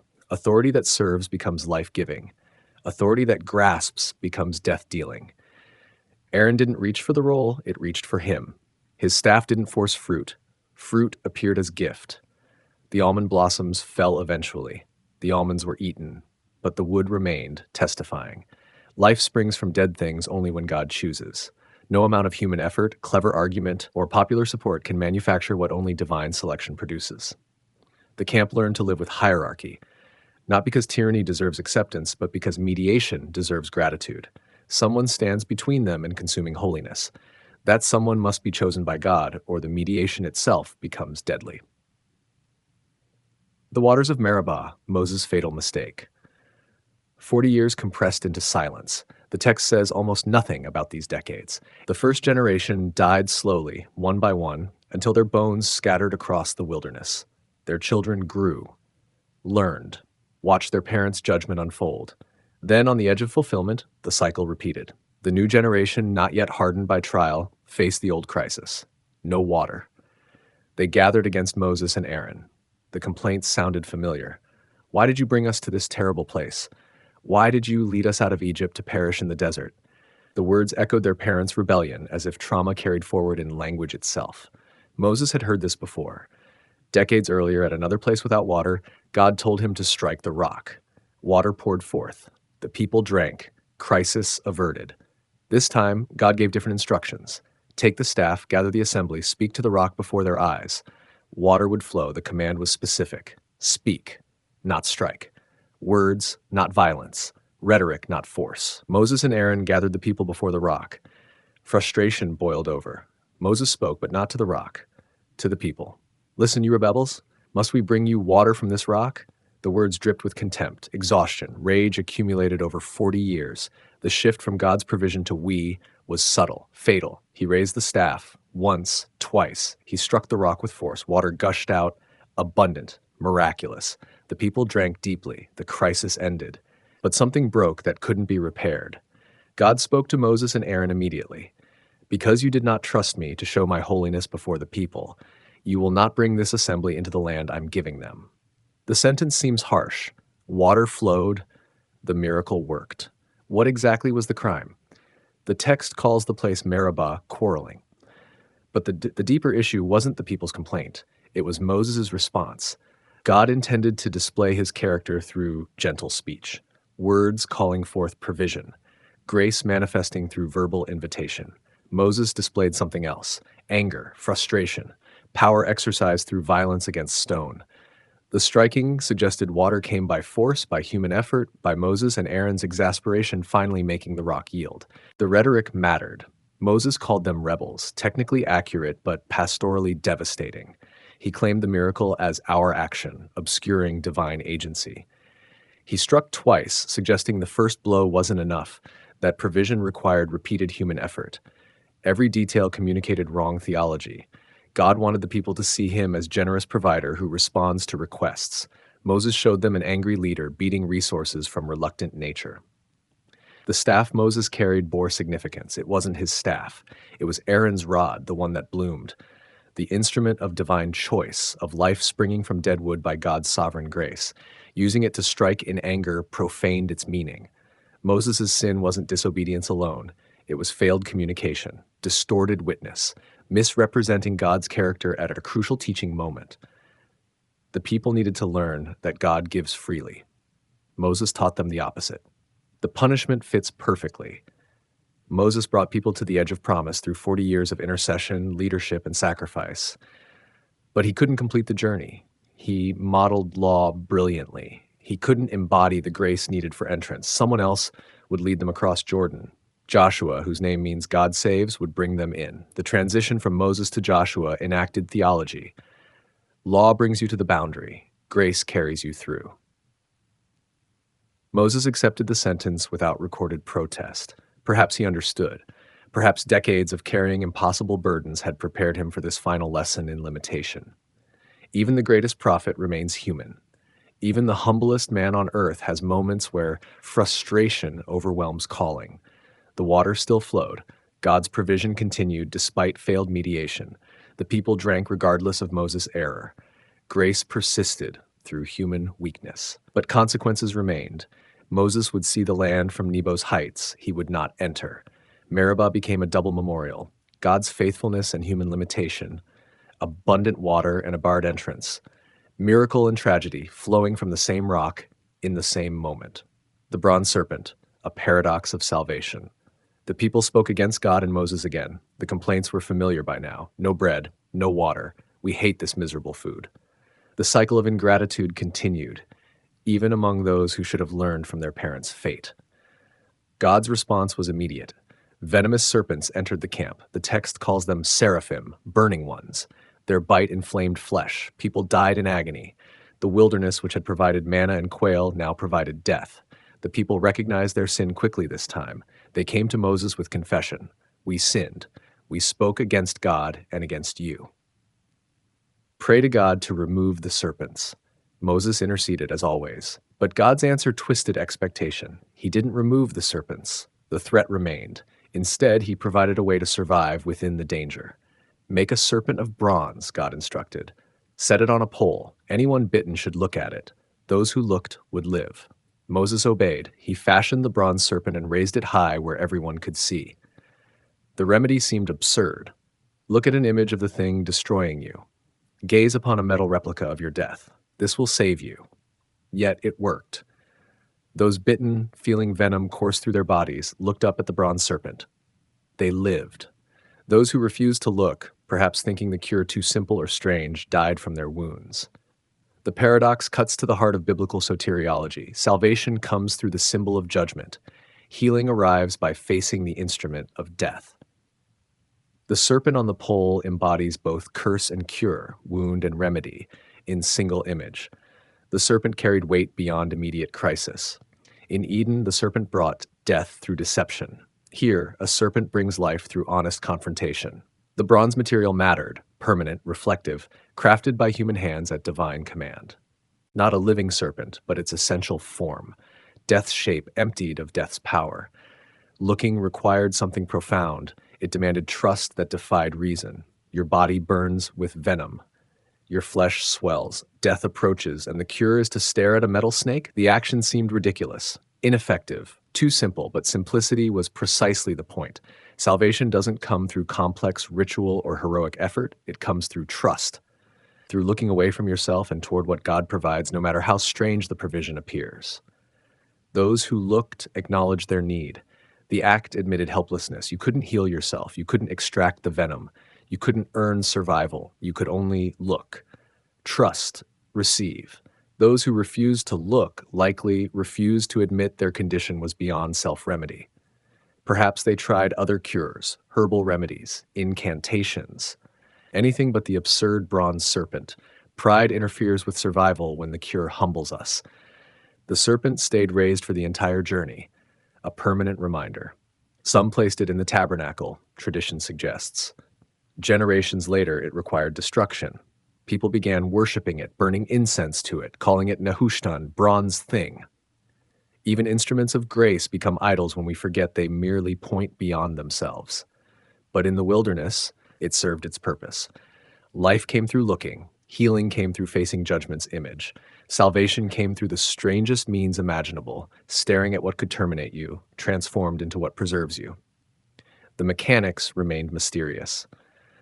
Why did looking heal? The text doesn't explain. No magic in the bronze, no power in the metal. The serpent simply directed faith toward God's promise. He said, "Look and live."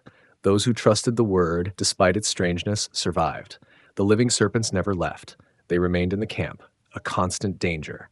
But their threat lost power over those who knew where to look. The bronze serpent didn't eliminate danger. It provided a way through danger.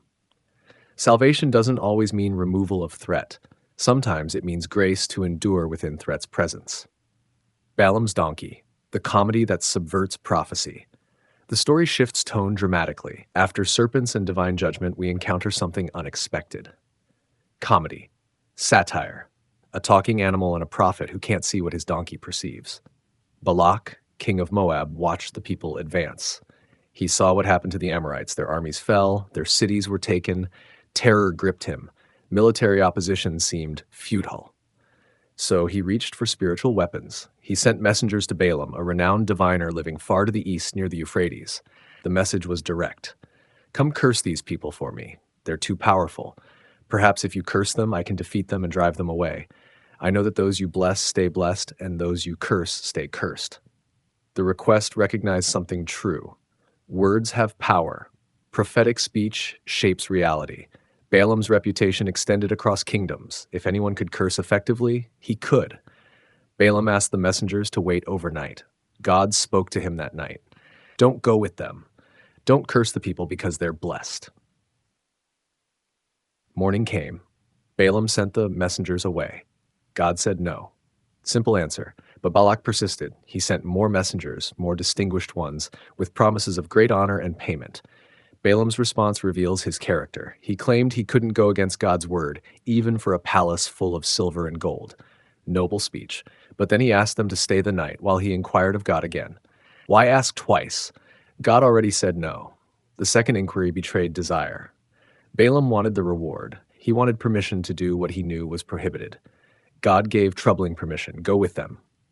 But speak only what I tell you. The permission carried warning. Balaam saddled his donkey and departed with the Moabite princes. Then the narrative turned strange. God's anger burned because Balaam went, but God gave permission. The text creates deliberate tension. Permission doesn't always mean approval. God sometimes lets people pursue their desires to expose their hearts. An angel of the Lord stood in the road, sword drawn. The donkey saw it. Balaam didn't. The animal turned aside into a field. Balaam struck the donkey, forcing it back to the path. The angel appeared again, this time where the path narrowed between vineyard walls. The donkey pressed against the wall, crushing Balaam's foot. He struck the animal again. The angel appeared a third time where no room remained to turn. The donkey lay down under Balaam. His rage erupted. He beat the donkey with his staff. Then God opened the donkey's mouth. The animal spoke. "What have I done to you that you've struck me 3 times?" Balaam answered without apparent shock. "You've made a fool of me. If I had a sword, I'd end you right now." The donkey responded with devastating logic. "Am I not your donkey, which you've ridden all your life until today? Have I ever done this to you before?" "No," Balaam admitted. Then God opened Balaam's eyes. He saw the angel, sword drawn, standing in the path. Balaam fell face down immediately. The angel spoke. "Why did you strike your donkey 3 times? I came to oppose you because your path is reckless before me. The donkey saw me and turned away 3 times. If it hadn't, I would have eliminated you by now, but spared the donkey." Think about the layers of absurdity. A renowned prophet can't see what his donkey perceives. An animal shows more spiritual sensitivity than a professional diviner. The beast speaks more reasonably than its master. The one who curses for money gets rebuked by his means of transportation. The satire bites. Balaam claims to speak for God but can't perceive God's messenger. He beats the very creature saving his life. His spiritual blindness becomes literal, comic, and ultimately humiliating. Yet God permits him to continue. "Go to Balak, but speak only my words." The setup is complete. A prophet with a reputation for effective curses, hired to curse people God has blessed, who can't even see angels his donkey perceives. The subsequent scenes deliver the punchline repeatedly. Balak takes Balaam to high places overlooking the camp. Altars are built, sacrifices are offered. The elaborate ritual begins. Balaam opens his mouth to curse, blessings pour out instead. 4 times this happens. 4 prophetic oracles, each more glowing than the last. Balak's frustration builds. "That's not what I'm paying you for. Stop blessing them." Balaam shrugs helplessly. "I told you, I can only speak what God puts in my mouth. The curses won't come. God has blessed them. No divination can change it. No magic can counter it. The people are blessed because God says so." The final oracle goes further. Balaam prophesies future triumph. A star rises from Jacob, a scepter from the people's tribes. Moab will be conquered, Edom subdued. Even Amalek faces doom. Balak's plot backfires completely. He hired someone to weaken his enemies. Instead, they're blessed repeatedly in poetic, memorable form. The comedy is cosmic. Human schemes against God's declared purpose become their own refutation. The donkey episode establishes this perfectly. Before we hear the oracles, we see Balaam's true character. He's spiritually blind despite professional credentials. He's motivated by gain despite pious language. He ignores clear warning despite claiming prophetic sensitivity. His donkey is more righteous than he is. The message is clear. God's blessing on the people doesn't depend on their merit. It depends on his choice. No curse can touch them because God has spoken differently. Even a compromised prophet becomes a mouthpiece for truth when God determines what will be said. The story functions as comedy, but comedy with teeth. It mocks human pretension. It satirizes prophets for hire. It demonstrates divine sovereignty through humiliating circumstances. Balaam wanted gold. He got theological precision forced through his mouth. Balak wanted curses. He got an enemy repeatedly blessed in his presence. The donkey never speaks again. That single miraculous conversation serves its purpose. It reveals what needs revealing. A beast with clearer sight than a seer, an animal with more sense than a prophet. 3 times it saves its master's life. 3 times it's beaten for the service. Grace sometimes comes through unlikely messengers. Truth sometimes speaks through unexpected mouths. And sometimes God's sovereignty displays itself most clearly when he makes a donkey wiser than a prophet. The Baal of Peor. Seduction at the finish line. The people camped at Shittim in the plains of Moab with the Jordan River visible to the west. 40 years of wandering neared completion. The new generation had proven itself in battle against Amorite kings. Victory seemed inevitable. The land was within reach. Then they fell. Not to armies, but to seduction. Moabite women came to the camp. They invited the men to sacrifices for their gods. The people accepted. They ate ritual meals. They bowed to foreign deities. The text states it plainly. The people yoked themselves to the Baal of Peor. This wasn't casual cultural exchange. The Baal of Peor involved ritualized immorality as worship. The god's cult centered on fertility rites, sacred unions, and deliberate boundary violations. What Israel encountered wasn't mere religious pluralism. It was comprehensive seduction, physical, spiritual, and communal. The combination proved devastating. Where military threats failed, intimate invitations succeeded. Where curses couldn't touch them, desire did. The people walked willingly into what no enemy could force them into, covenant betrayal at the threshold of fulfillment. God's anger burned. A plague broke out immediately. People began dying in numbers that dwarfed battlefield casualties. The text reports 24,000 died before the plague stopped. Moses received instructions: take all the leaders who joined the apostasy, execute them in broad daylight before God. The severity matched the crime. This wasn't private sin, it was public betrayal of national covenant at the most critical moment. Then an incident crystallized the whole crisis. While the people wept at the tent of meeting, while the plague raged, while Moses and the leaders dealt with the catastrophe, a man from the tribe of Simeon brought a Midianite woman into the camp, into his family, publicly, brazenly, in direct sight of everyone. Phinehas, Aaron's grandson, saw it.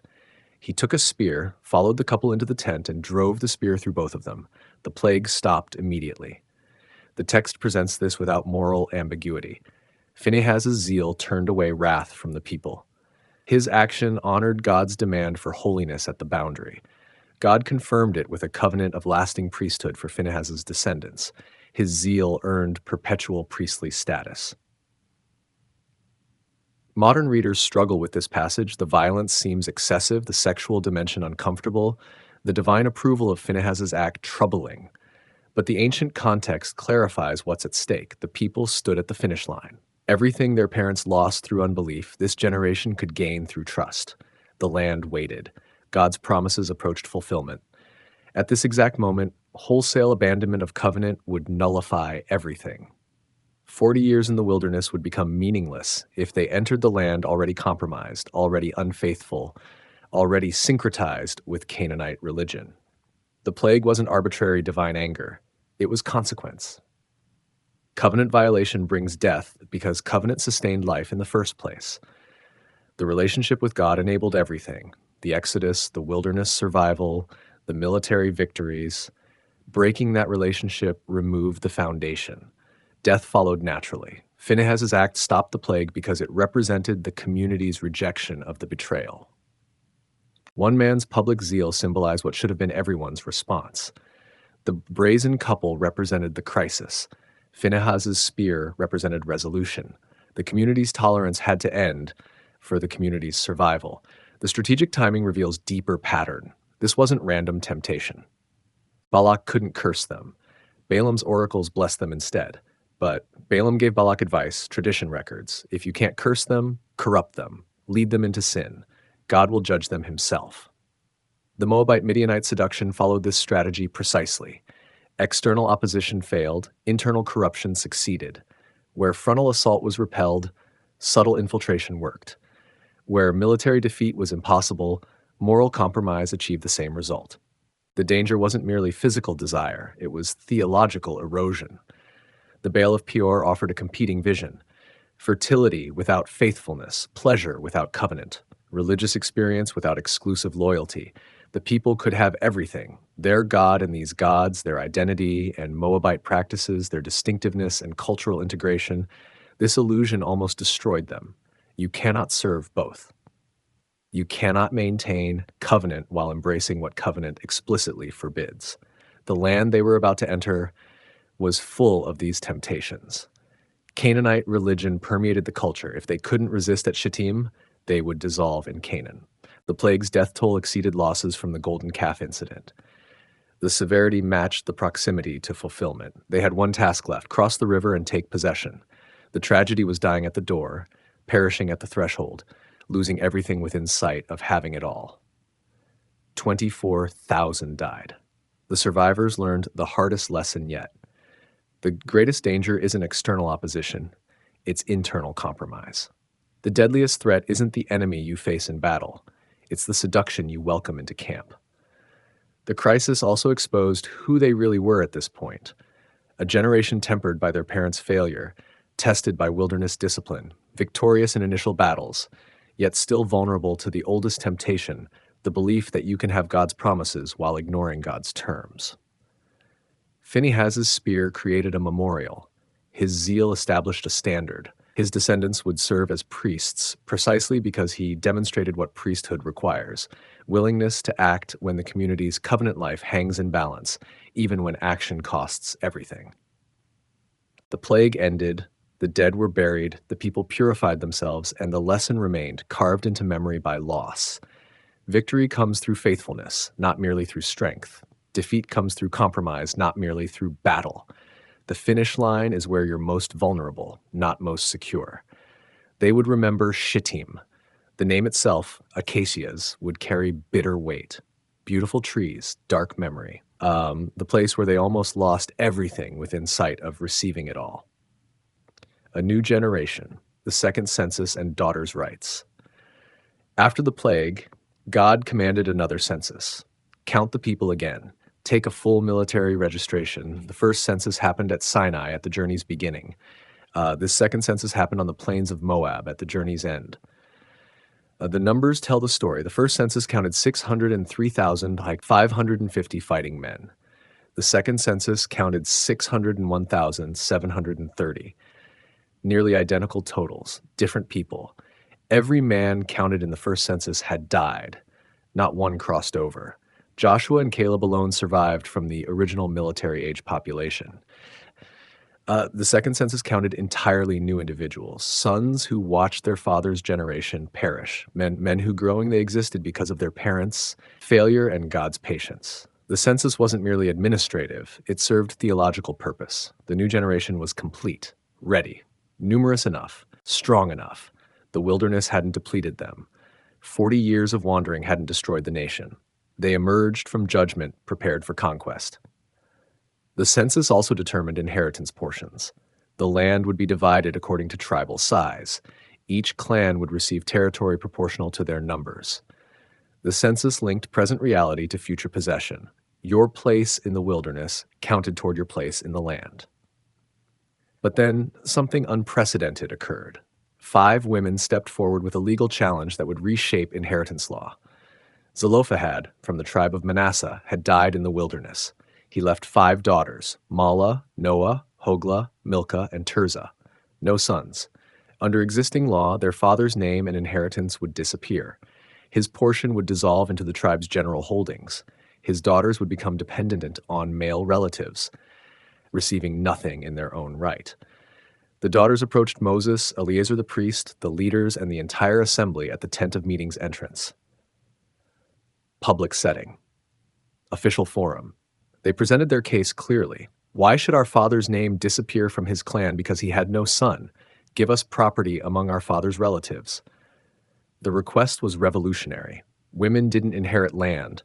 Property passed through male lines exclusively. This preserved family holdings, prevented fragmentation, and maintained patriarchal structures. The daughters weren't asking for exception. They were challenging the entire system. Moses didn't answer immediately. He brought their case before God. God's response affirmed them completely. The daughters of Zelophehad speak rightly. You must certainly give them property as an inheritance among their father's relatives. Transfer their father's inheritance to them. Then God expanded the principle into permanent law. If a man dies without sons, his inheritance passes to daughters. If no daughters, to his brothers. If no brothers, to his father's brothers. If his father has no brothers, to the nearest relative. A clear hierarchy. But daughters were now legally recognized heirs. This moment represents more than legal adjustment. It reveals covenant flexibility, divine responsiveness to justice, and women's agency within patriarchal structures. The daughters demonstrated courage. They stood before the nation's leadership, all male, and demanded their rights. They risked rejection, humiliation, and permanent loss. They could have stayed silent, accepted custom, and disappeared into obscurity. Instead, they argued from principle. Their father didn't rebel like Korah. He didn't participate in the golden calf apostasy or the Baal of Peor incident. He died for his own sin, like everyone else in his generation, but deserved to be remembered. His name shouldn't vanish because gender determined inheritance. Moses' response demonstrated wisdom. He didn't dismiss them out of hand. He didn't defend existing practice simply because it was traditional. He brought the case to God, admitting the law needed divine clarification. God's verdict validated their claim entirely. The existing law was incomplete. It didn't address their situation fairly. The legal code needed amendment to prevent injustice, and women's voices prompted that amendment. This establishes important precedent. Law isn't static. Covenant doesn't require rigid adherence to forms that produce unintended injustice. When faithful people identify genuine problems, when they argue from covenant principles rather than personal gain, the law can adapt. Later, tribal leaders from Manasseh raised concern. If daughters inherit and then marry men from other tribes, land would transfer between tribes, violating territorial boundaries. God responded with additional regulation. Daughters who inherit must marry within their father's tribe, preserving tribal holdings. The daughters agreed. They married their cousins, staying within Manasseh's clans. Their courage achieved what they sought. Their father's name lived on, his property passed to them, and they became landowners in the promised territory. Their names are recorded permanently: Mala, Noah, Hogla, Milcah, and Tirzah.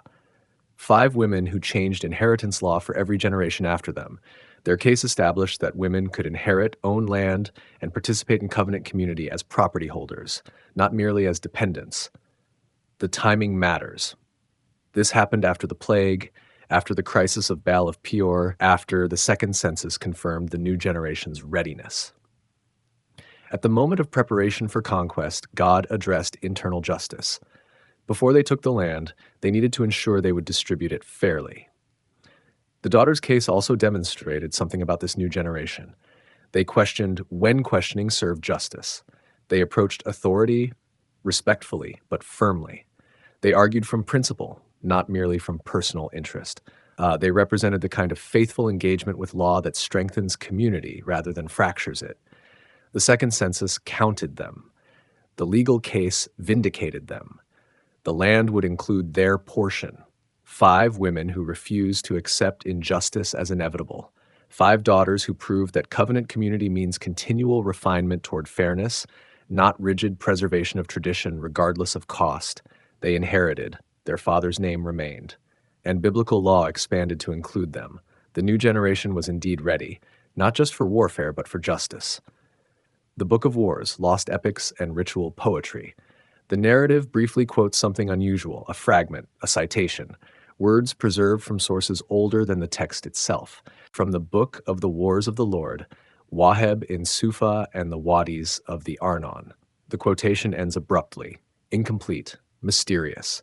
The Book of the Wars of the Lord is mentioned nowhere else in Scripture. No copies survive. We possess only these fragmentary verses quoted to establish geographical boundaries and commemorate victories. The reference reveals something crucial about how ancient texts worked. The narrative wasn't created in isolation. It drew from earlier sources, referenced existing documents, and assumed audience familiarity with circulating materials. The Book of Wars was apparently well known enough to cite without explanation. What was this lost book? Likely a collection of victory songs, battle poetry, and ritual commemorations. Ancient Near Eastern cultures maintained such collections. They served multiple purposes, preserving military history, celebrating divine intervention, teaching geography, and providing liturgical material for festivals. The fragments we possess suggest poetic structure, rhythmic language, geographical markers, references to wadis, rivers, and boundaries. This wasn't dry military chronicle. It was artistic celebration of God's warfare on the people's behalf. The text quotes these poems when establishing territorial boundaries or explaining place names. The poetry provided authoritative witness. Battles fought became songs sung. Military campaigns transformed into liturgical memory. The wars themselves generated literature that outlasted the warriors. Other poetic fragments appear throughout this section: victory song after defeating Sihon, celebrations after conquering Og. These poems share characteristics. They're rhythmic, repetitive, geographically specific, and theologically focused. They attribute victory to divine action while recording human participation. Consider the pattern. Battle happens. Victory comes. Poem emerges. The poem gets collected, later generations quote it. The quotation establishes authority. The cycle preserves memory through aesthetic form. This explains why the narrative includes poetry at crucial moments. Poetry accomplishes what prose cannot. It makes memory portable. It creates communal voice. It turns individual experience into shared identity. Sing a battle and people remember. Tell it in prose and they forget. The Book of Wars likely contains songs from different periods and authors. Some might have dated back to wilderness battles. Others might have been added as conquest continued. The collection grew as victories accumulated. Each generation contributed its testimony to the expanding archive. The geographical detail in these fragments serves purpose. Waheb in Sufa and the wadis of the Arnon marks specific locations. The poetry anchors memory to landscape. Walk through these wadis centuries later and the poems provide narrative. The land itself becomes mnemonic device. The text also includes taunts and mockery poems. After Sihon's defeat, a poem mocks Moab's god Chemosh for failing to protect his people. The poetry isn't merely celebratory, it's theological polemic. Your gods couldn't save you. Our God won the battle. The evidence lies in your destroyed cities. This reveals ancient warfare's religious dimension. Battles weren't merely political or territorial, they were cosmic contests between deities. Victory proved whose god possessed greater power. Defeat indicated divine abandonment. The poems that commemorated warfare therefore carried theological weight far beyond military chronicle. The lost Book of Wars represented extensive tradition. How many poems did it contain? How many battles did it commemorate? How far back did its earliest entries reach? We cannot know. The text survives only through these fragmentary quotations, hints of a larger literary culture now vanished. But the quotations themselves demonstrate something important. The biblical narrative situated itself within existing literary tradition. It didn't claim to create history from nothing. It referenced, quoted, and built upon earlier sources. The writers knew and expected their audience to know these older materials. This suggests a literate culture with circulating texts, shared traditions, and communal memory preserved through written and oral forms. The Book of Wars probably existed alongside other collections, perhaps genealogies, maybe legal compilations, possibly prophetic oracles, an entire literary ecosystem, mostly lost, occasionally glimpsed through quotation. The poetry's ritual function shouldn't be overlooked. These songs likely accompanied festivals, military musters, and covenant renewal ceremonies. Singing the wars reinforced identity. Reciting victories recalled divine faithfulness. The poems functioned as theology in memorable form. The fragments also reveal aesthetic sensibility. Hebrew poetry at this period followed specific patterns: parallelism, repeated structures, rhythmic cadence designed for memorization. The quoted verses demonstrate sophisticated literary technique. This wasn't crude propaganda, it was artful commemoration that balanced aesthetic form with theological content. The survival of only fragments raises haunting questions. How much ancient Israelite literature has vanished? What songs, poems, legal texts, and wisdom collections existed but left no trace except occasional references? The Book of Wars represents the visible tip of a submerged literary iceberg. Yet what remains serves purpose. The quotations establish that this nation had memory infrastructure. They preserved victories through art. They passed tradition through beauty. They created lasting testimony through words crafted to survive multiple generations. The wars themselves faded into past, the warriors died, the battles ended, but the songs remained, at least for a while. And even when the Book of Wars itself disappeared, these few quoted lines persisted, carrying forward a whisper of vanished epic tradition. The people who fought these battles also sang them. The nation that conquered territory also created poetry. Warfare and worship intertwined. Military campaigns generated liturgical material. Every victory became occasion for art. This reminds us that ancient faith wasn't abstract theology alone. It was lived experience transformed into memorable form. Battle became ballad, victory became verse, conquest became cantata. The religious life encompassed not just sacrifice and law, but also beauty, rhythm, and communal song. The Book of the Wars of the Lord, lost but once vital, quoted but unrecoverable. A reminder that we possess fragments of a culture far richer than surviving texts alone reveal. The Transjordan Conquest, the ambiguous first victory. The journey brought them to the Amorite kingdom east of the Jordan. Sihon ruled from Heshbon, controlling territory from the Arnon River northward. The people needed passage through his land to reach the river crossing opposite Jericho. Moses sent messengers to Sihon with a straightforward request: "Let us pass through your land. We'll stay on the main road. We won't turn into fields or vineyards, for we won't drink water from wells. We'll simply pass through your territory." Sihon refused. More than refused, he mustered his entire army and marched out to confront them at Jahaz. The rejection forced military response. The battle came swiftly. The text describes complete victory. They struck Sihon down with a sword, taking possession of his entire kingdom, from the Arnon to the Jabbok, from the wilderness to the Ammonites. They captured all his cities and settled in them, including Heshbon and all its surrounding towns. The first real conquest. Not wandering, not waiting. Actual warfare with territorial gain. The new generation's initial military test. They passed decisively. They moved northward. Og, king of Bashan, ruled the territory north of the Jabbok. He came out against them at Edrei with his full force.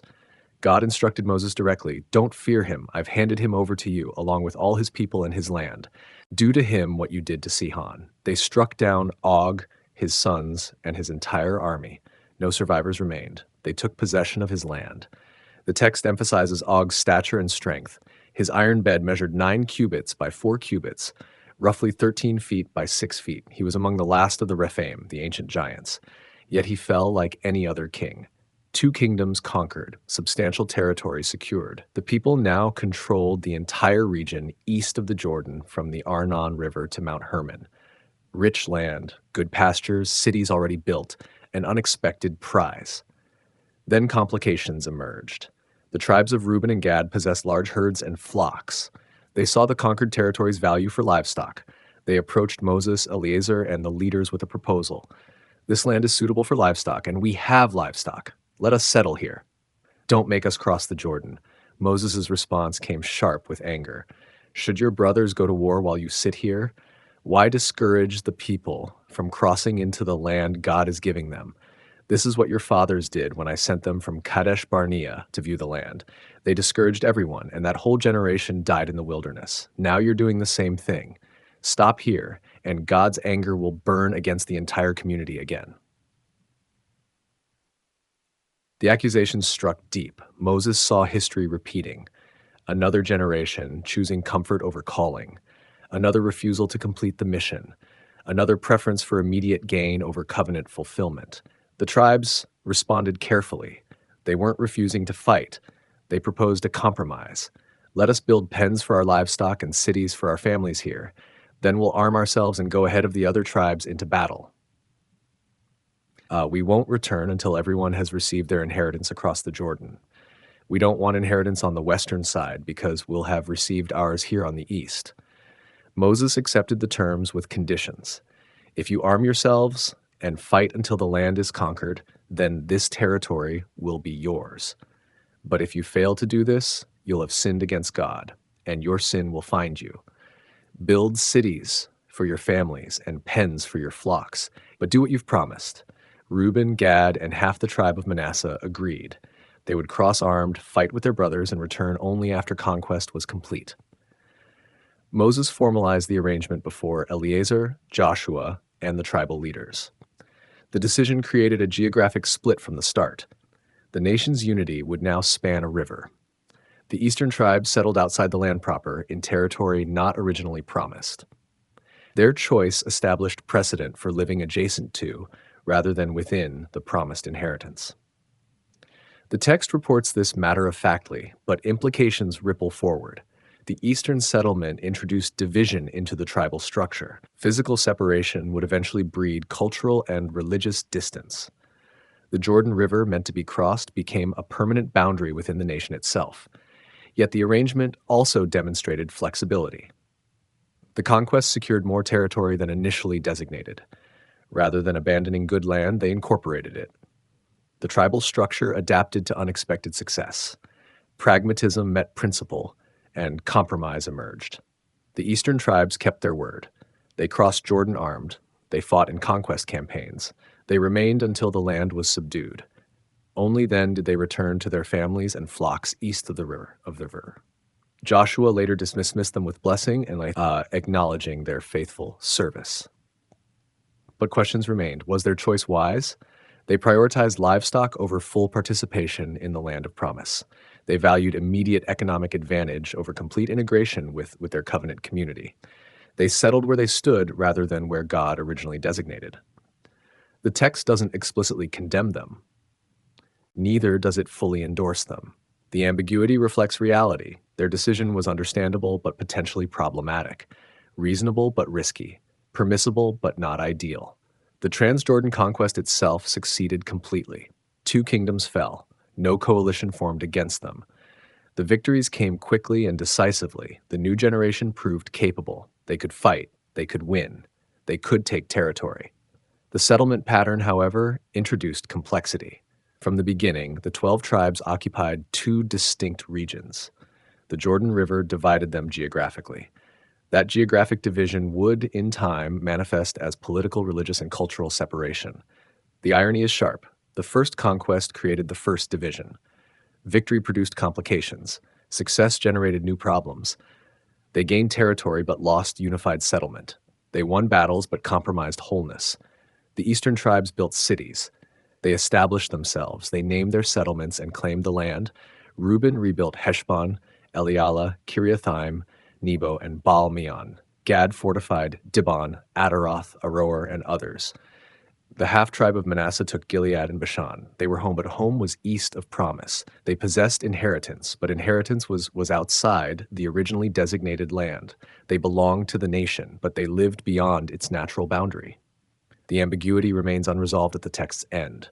The eastern tribes exist as full members of the community, yet separate from it, fully committed to the conquest, yet choosing to live outside the main prize, faithful in warfare, yet prioritizing livestock value over complete integration. The Transjordan conquest succeeded militarily, it complicated things covenantally. Both things remained true: victory and division, success and ambiguity, conquest and compromise. The new generation won their first battles. They also made their first questionable decision, and both realities would shape everything that followed. The map of trauma, retracing the wilderness stations. The text suddenly provides a complete itinerary, a list, station by station, from Egypt to the plains of Moab, 42 locations. A wilderness map traced in place names, each marking where the people camped during their long wandering. Moses recorded these stages at God's command. The list begins. They departed from Ramesses in the first month on the 15th day of the first month. The day after Passover, the people marched out boldly in sight of all the Egyptians. The journey's opening shines with triumph, departure, liberation, Egypt watching, powerless to stop them. The route traced freedom's first steps. Then the names continue: Sukkoth, Etham, Pihahiroth, Migdol, through the sea, into the wilderness of Shur, Mara, Elim, Red Sea, wilderness of Sin. Each name a milestone, each location a memory. Some names carry obvious meaning. Mara means bitter, the place where water was undrinkable until Moses made it sweet. Elim means trees or palms, the oasis with 12 springs and 70 palm trees where they found relief. The names themselves tell compressed stories. Other names remain obscure: Dafka, Alush, Rephidim. We know little about these stations beyond their position in the sequence. The people camped there. They moved on. The locations mattered enough to record, but not enough to explain. The list includes sites of major events: Sinai, where the law was given; Kibroth Hattava, graves of craving, where those who demanded meat were buried; Hazeroth, where Miriam was struck with skin disease for challenging Moses. These names anchor the itinerary to narrative, giving the geographic list dramatic weight. But most names appear only in this list. No stories attached to them. No events are recorded. They represent the vast stretches of time between crises, the long, undramatic years of waiting, the slow march toward death that consumed a generation. 42 stations total. 40 years of wandering. Some stations lasted days, others perhaps years. The list compresses time unevenly. Certain periods explode with activity and detail. Others vanish into silence marked only by a place name and the phrase "they departed from" and "camped at." The itinerary serves multiple purposes. It creates geographic reality. These weren't wandering aimlessly. They followed a route, specific locations, actual terrain. The journey had structure, even if its purpose was judgment. The list also functions as memorial. Future generations reading these names would remember. Each location represented part of the collective story. The names themselves became liturgy. Reciting the stations meant rehearsing the failure, the patience, the slow death, the eventual arrival. Some scholars suggest the list served practical purposes. Future travelers could follow the route. Pilgrims retracing the journey would know the path. The geographic data preserved actual history rather than mythic narrative. But the list carries theological weight beyond geography. This is the map of a generation's death. Every station marks time passing. Every name represents days or years closer to the moment when the last member of the condemned generation died and the new generation could finally cross Jordan. The names cluster around Sinai early, suggesting extended stay at the mountain. Then they spread out, representing movement and crisis. Later names appear in the Transjordan region, marking the approach to the Promised Land. The itinerary itself traces the arc from law-giving through rebellion to preparation for conquest. Consider what the list doesn't include. No chronology except at beginning and end. No explanation of duration at each site. No indication of why certain locations were chosen. The names stand alone, a skeleton of the journey without flesh of daily experience. Yet this skeletal quality matters. The list reduces 40 years to place names. It strips away the tedium, the routine, the endless, ordinary days of wilderness existence. What remains is structure, route, sequence. The bare bones of a national journey from slavery through judgment to readiness for inheritance. Each name represented someone's memory. Children born at one station and growing up before the next move. Elders dying and being buried at locations whose names marked their graves forever. Families experiencing daily life. Births, deaths, marriages, conflicts, reconciliations, all compressed into a single place name in the list. The itinerary also highlights gaps in the narrative. The text tells us almost nothing about 38 years of the 40-year period. This list shows they kept moving, kept camping, kept existing during that silence. The stations prove the people didn't freeze in narrative time. Life continued. They simply weren't doing anything worth recording beyond survival. Some names appear nowhere else in Scripture. They exist only in this list. Rimmon Perez, Libnah, Rissa, Kehelatha, Mount Shepher, Harada, Makaloth, Tahath. These locations entered history once when the people camped there and vanished from memory except for inclusion in this catalog. The list ends at the plains of Moab, camped by the Jordan across from Jericho. The final station, journey complete. The map of trauma terminates at the threshold of promise. 42 stations, one generation dead, one generation ready, the wilderness behind, the river ahead. Reading the list becomes a ritual, each name a bead on a prayer strand, each location a note in a dirge. The stations chant the story without telling it. They mark time without explaining it. They preserve geography without interpreting it. But interpretation emerges from the structure itself. This is where they went. This is how long it took. This is the path from bondage through wilderness to boundary of promise. The map proves the journey happened. The stations verify the story. The names anchor memory to actual landscape. Future generations would walk past some of these locations. They might ask, why is this place named Kibroth Hatava? The answer would come, because our ancestors craved meat there and were buried in judgment. The geography itself became teaching tool. The landscape preached. The map of trauma doesn't glorify the journey. It documents it.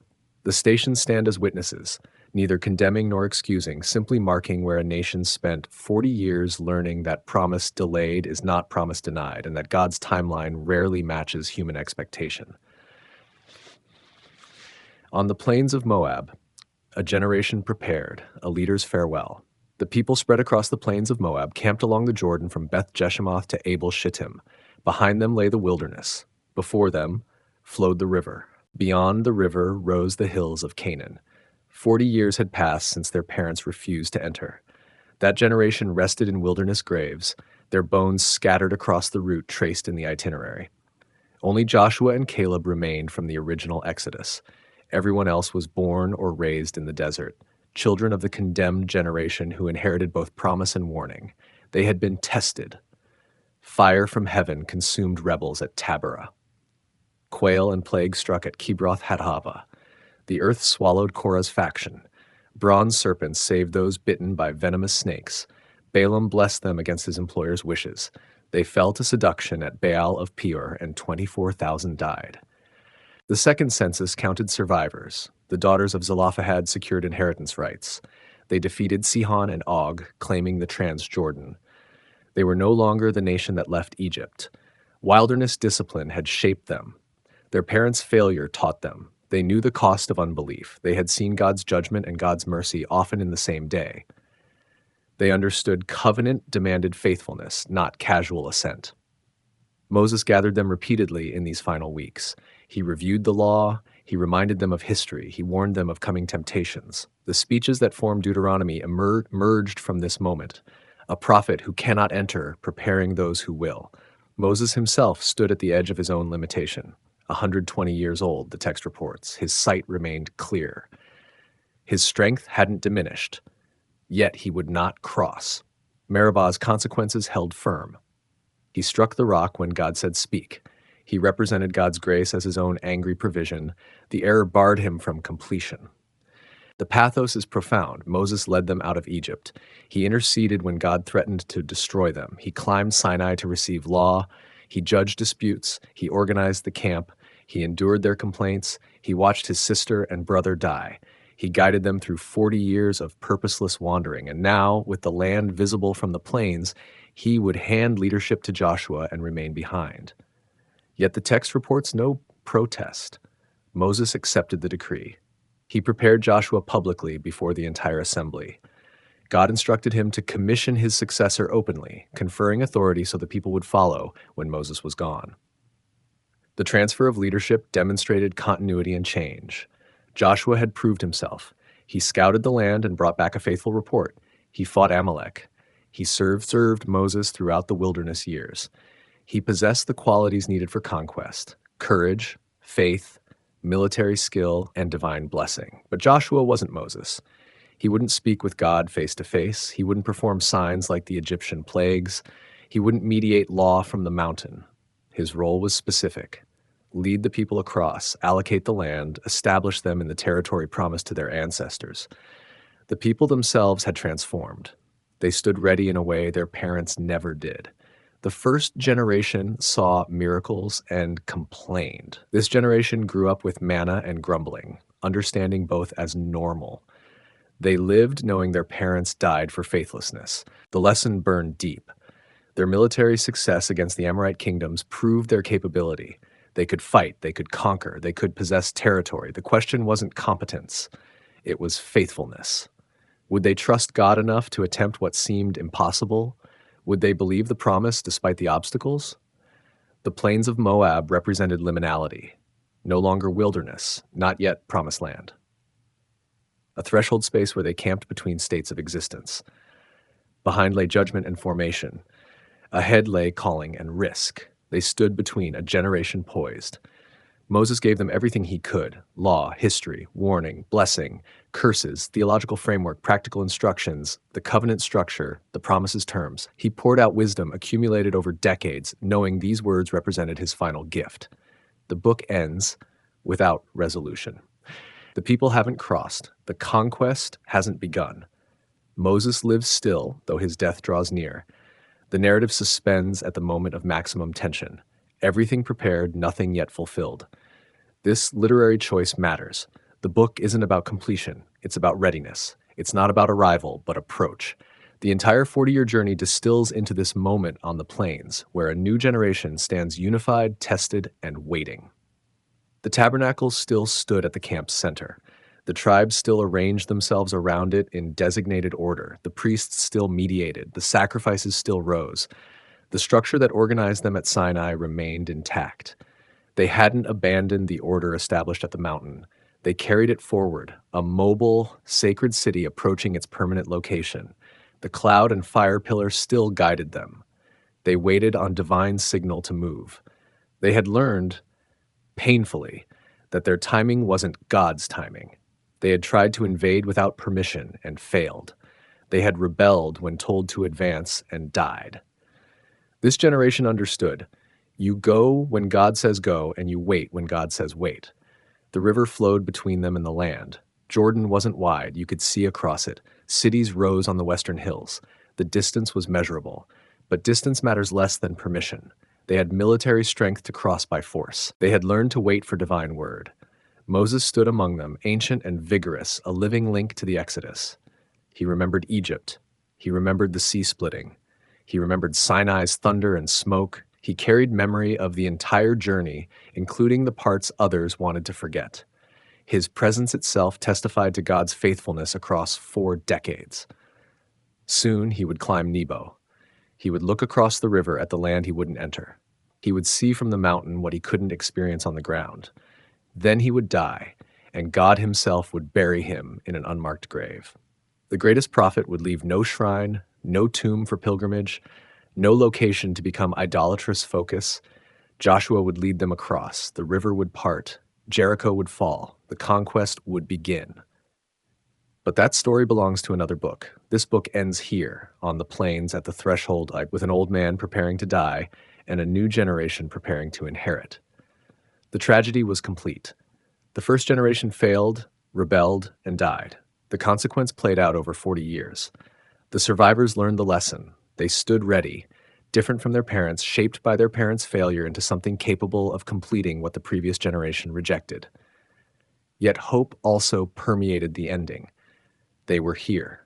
They had survived. They were numerous, unified, and prepared. God's promise hadn't been canceled, only delayed. The covenant remained active, the land still waited, and the people finally seemed ready to receive it. The book of wilderness, rebellion, and consequence closes with a prepared people and a dying prophet. Behind them, judgment. Before them, promise. Within them, lessons learned at terrible cost. Above them, the cloud that had led them every step, now poised to guide them across the final barrier. They waited on the plains of Moab. The waiting was almost over.